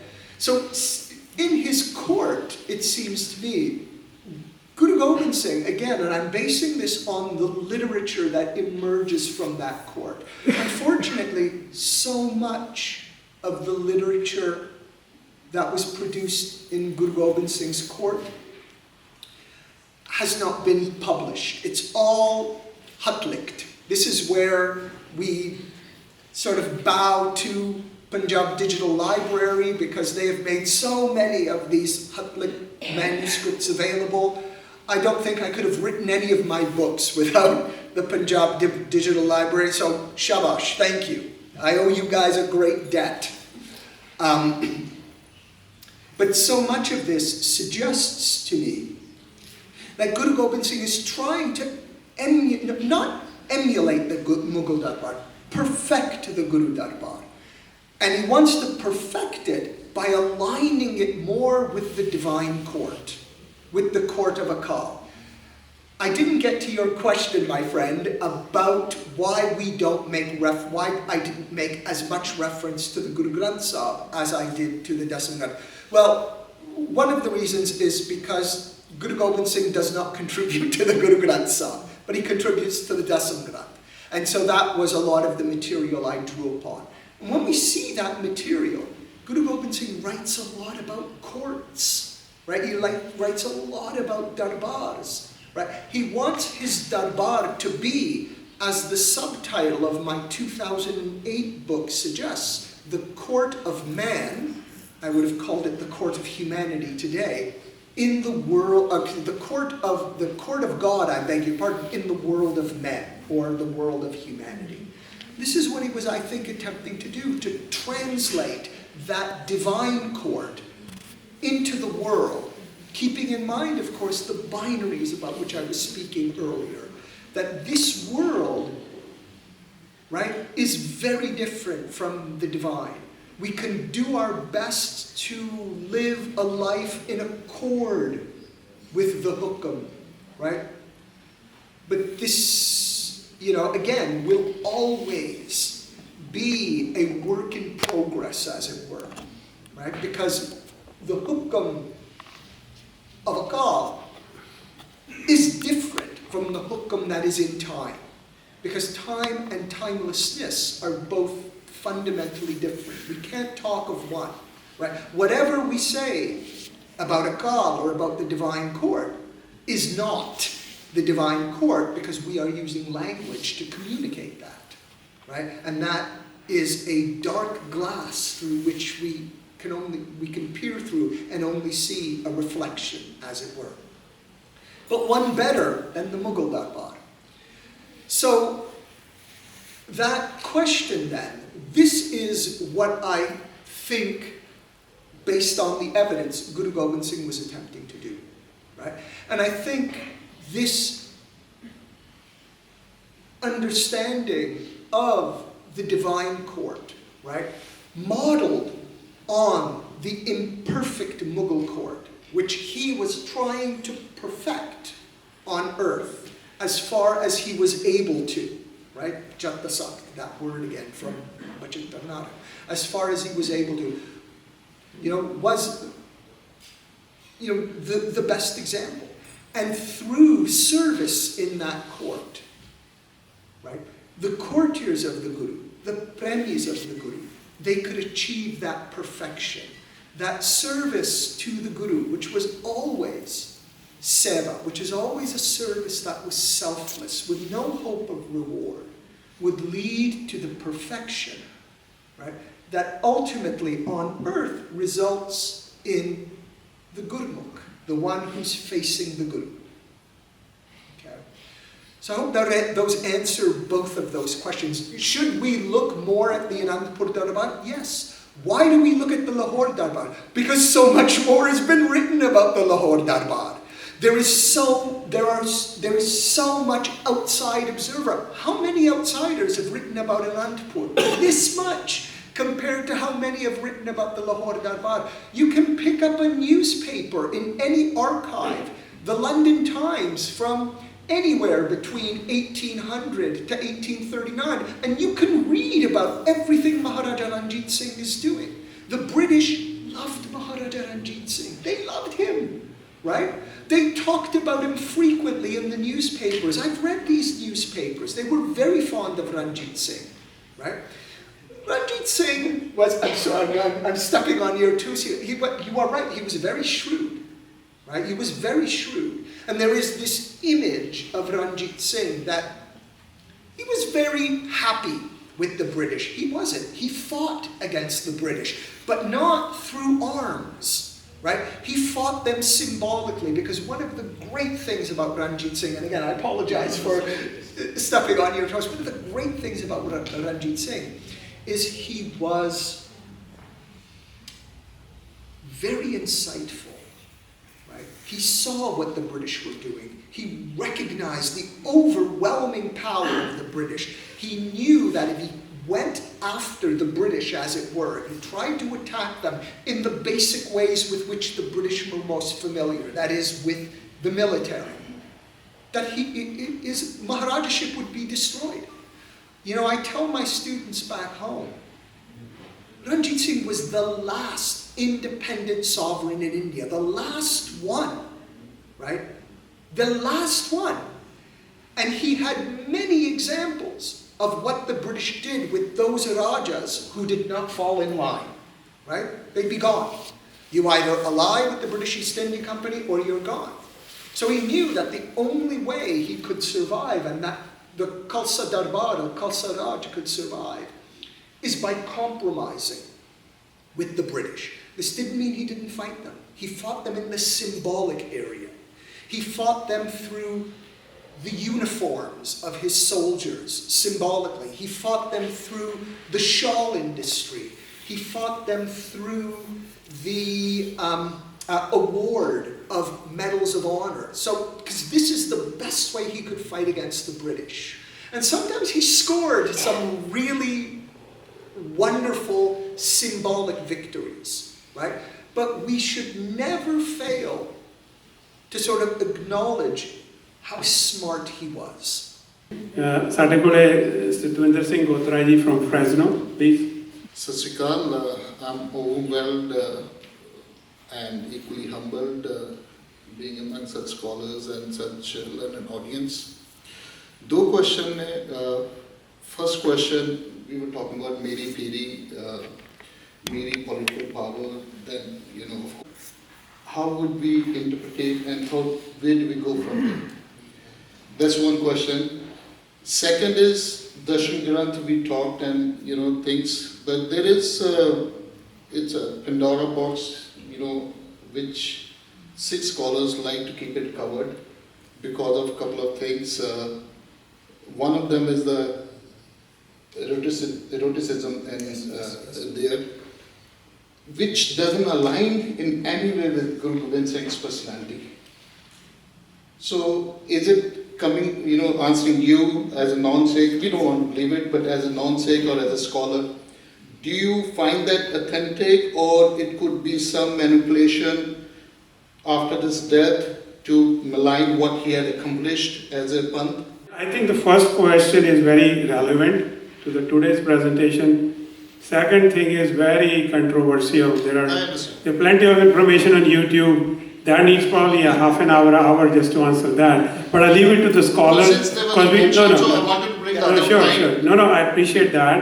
But we are not discussing Dasam Granth here. We're just discussing Guru Gobind Singh Meri Piri. But I'll leave it to the scholars to their discretion to answer it. For sake of time, we want to wrap it up. So please go ahead. Our speaker said that Miri is secular power, so to speak.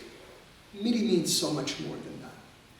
When I'm writing, I always translate Miri as gentlemanliness, right? Because Amir is a gentleman, right? It comes, actually nobleman. Some of you may know it comes from Arabic, Amir, and the word Amir is very intimately associated with the Central Asian conqueror, right? Amir Timur, right? This is why when the Mughals incorporated Hindu Rajputs into their darbar, they would often refer to them as amirs, right? We have words like Mirzabda, which, as you know, the progeny of amirs. That's what it means generically, but what it means specifically is the progeny of Amir Timur. Now, Amir Timur died in 1405, as many of you know, but he was the archetype of the Mughals. Right? When Babur writes his Baburnameh,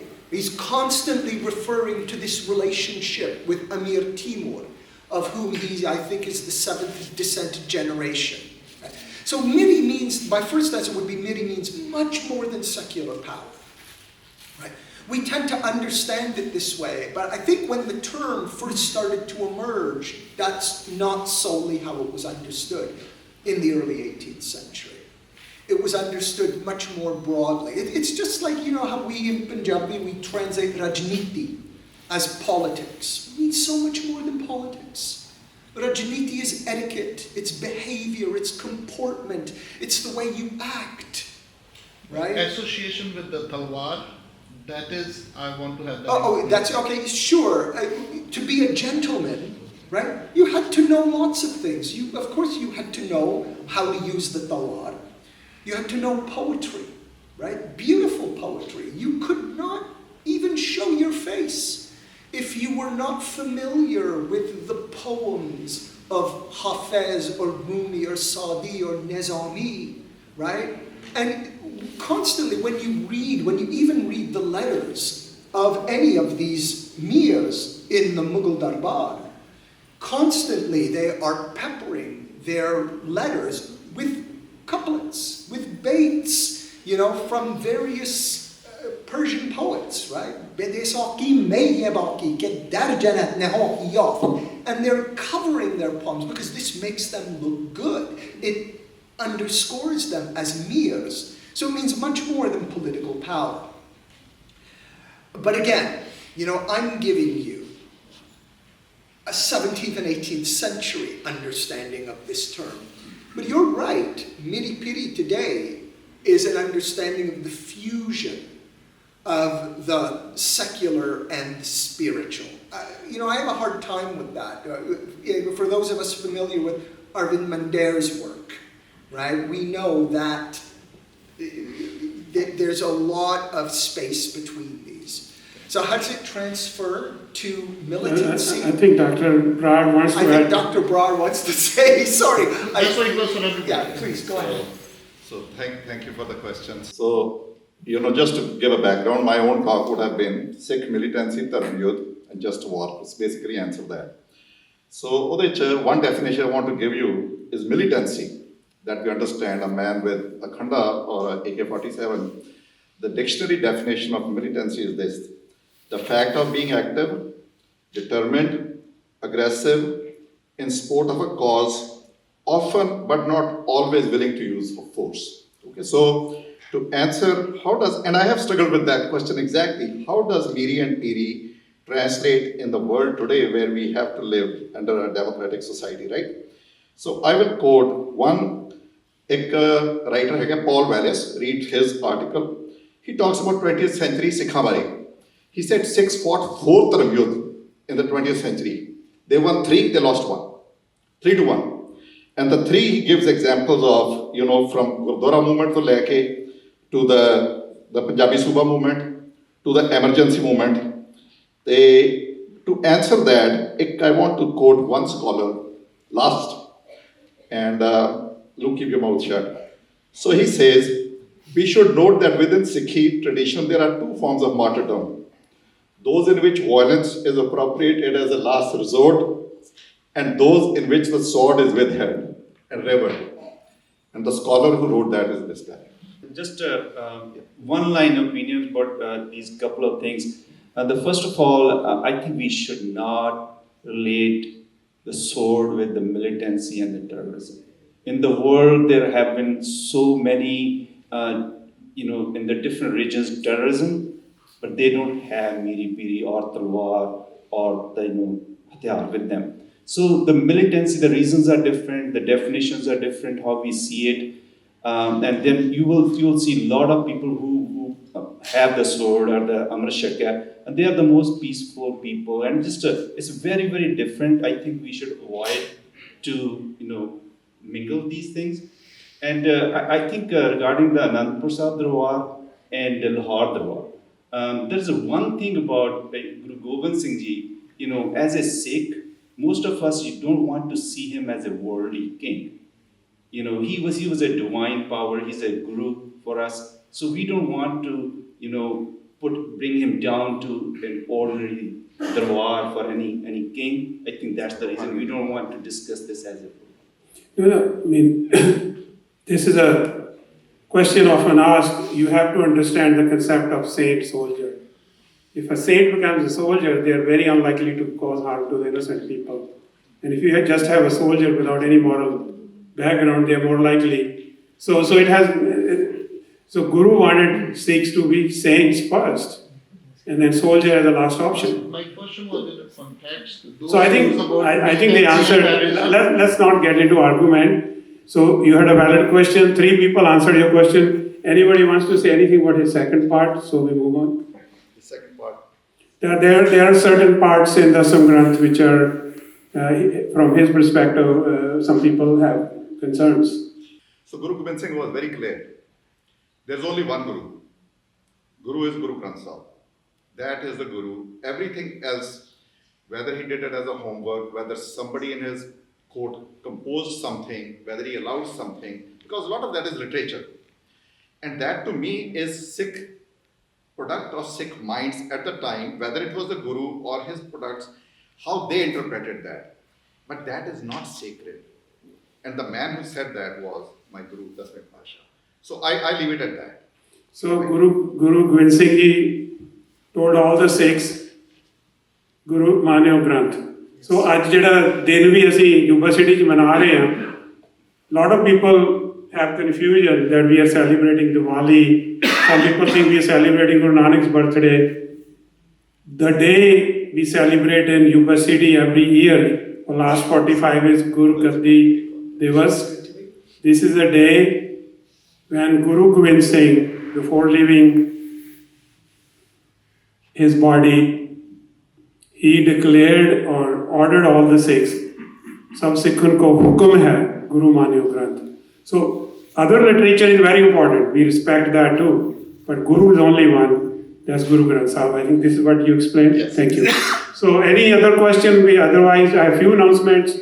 We still have food and some tea in the back. Please, if you want to see the museum, we will offer a tour at 2 p.m. Museum is only half mile from here. And you came all the way, Fresno, Texas. Please don't leave this hall without buying one of these paintings. And you, Gurpreet, you want to say some closing remarks? While Gurpreet is coming, I want to thank some of the friends, Dr. Kumar, Dr. Narendra Singh, Parampal Singh, and Hitpal Singh for arranging the food, for doing the technical part. Sorry, we had issues with our slide projector, so that's why Dr. Brad decided to do this presentation another time. If anyone have any suggestions, concerns, please let us know. punjabiamerican@gmail.com. These books are available if you want to buy this book on Japji Sahib, the other book on Banda Bahadur, and we have a book we published last year for the history of Punjabi migrants to this area. It goes back to 130, 140 years history. Please, those books are available at $40. And these books are also available for sale. And before I ask Penny Gurpreet to say the final word, all I will say, I don't have any words to thank you. I know you had other options. Today there's a lot happening at Gurdwara Sahib, but you decided to join the Langar of Knowledge. Thank you very much. And we ask for any forgiveness on our end. I know many people want to have a more discussion. You can talk to the scholars after the event. And our purpose is not to cut down from asking your intelligent questions, just for sake of time. So ਸਮੇਂ ਦੇ ਨਾਲ ਸਾਨੂੰ ਇਹ programme ਖਤਮ ਕਰਨ ਦੀ ਸਾਡੀ ਜਿਹੜੀ ਕੋਸ਼ਿਸ਼ ਆ ਉਹਨੂੰ ਤੁਸੀਂ ਸਾਡੇ ਕੰਨੀ ਤੋਂ ਹੱਥ ਜੋੜ ਕੇ ਚੀਜ਼ ਨੂੰ ਐਕਸੈਪਟ ਕਰਨਾ. Thanks to Punjabi Virsa for here. Thanks to Chardikla. And thanks to Paji Chumbar from Ambedkar Times.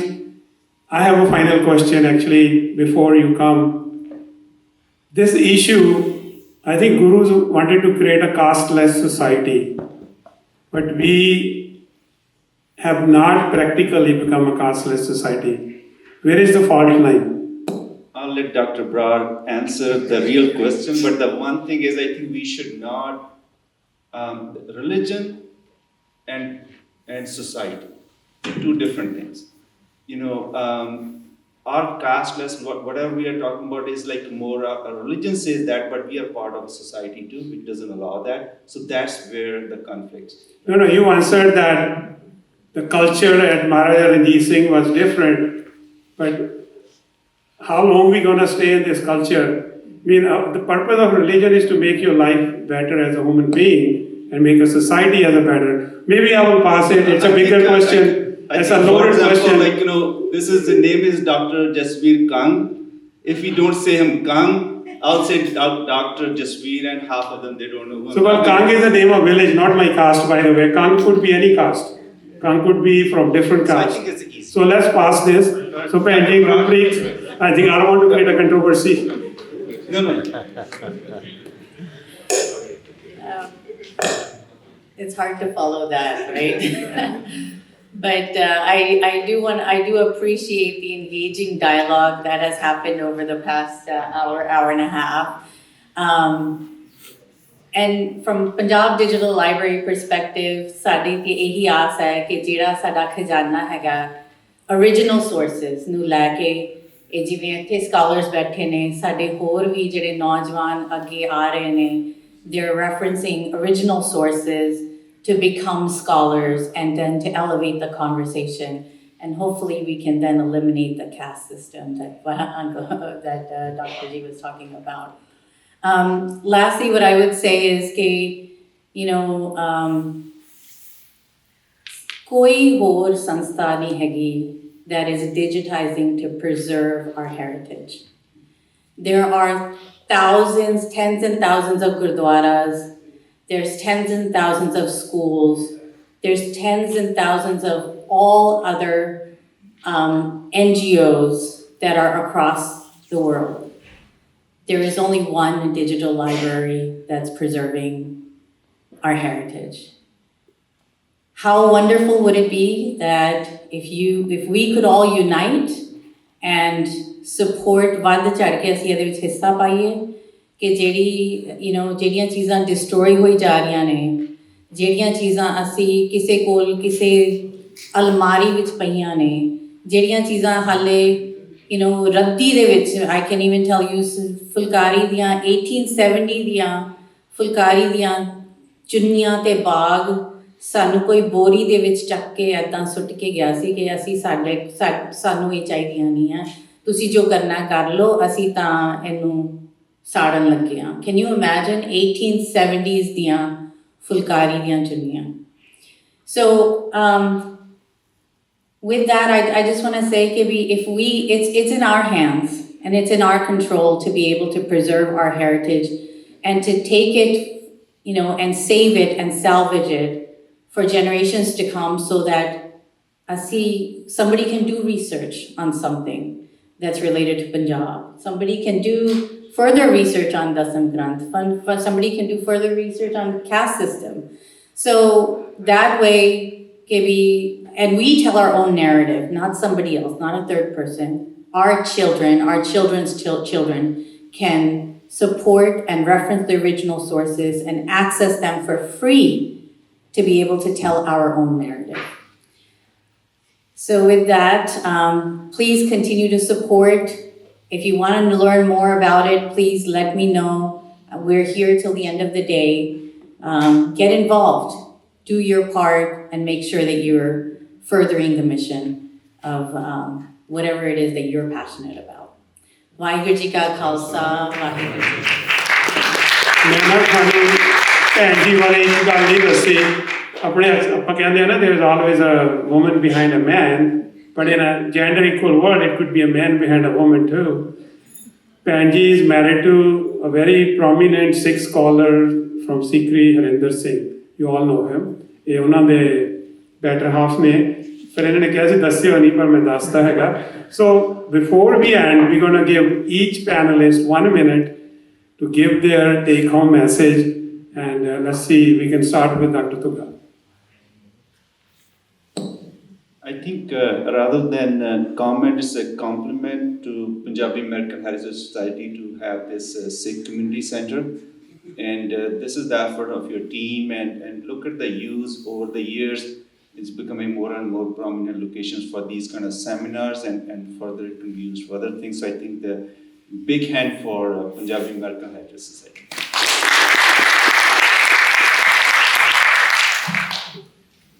Thank you, and this is Dr.Jasbir ne kiya.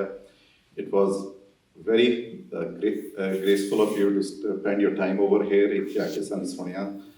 Digital library, I'm also very indebted to the digital library because I've used a lot of their manuscripts for my own research. I could not have written down anything for that. So these are the kind of efforts we need to do. Please give your comments. What else would you like to see us do in the future? The goal is, Dr. Tukadesi Galkade Pesi, maybe in the future, get scholars come here and do a roundtable conference where it's more interactive, more people can have their input, and we have a more focused topic on it. So thank you very much for being here. Yes, ditto and all that. And thank all of you, because by sharing your stories and your history with me, it has very much enriched the life of this non-Sikh. And I hope one day that those stories continue through your generosity, and that one day we will be in arenas like this, we will be in the Prakasha Stans where the Guru Granth Sahib is, and we will see alongside Sikhs many non-Sikhs also listening to Gurbani. So I thank all of you, and of course I thank all of you for inviting me. It was very, very pleasant. Thank you.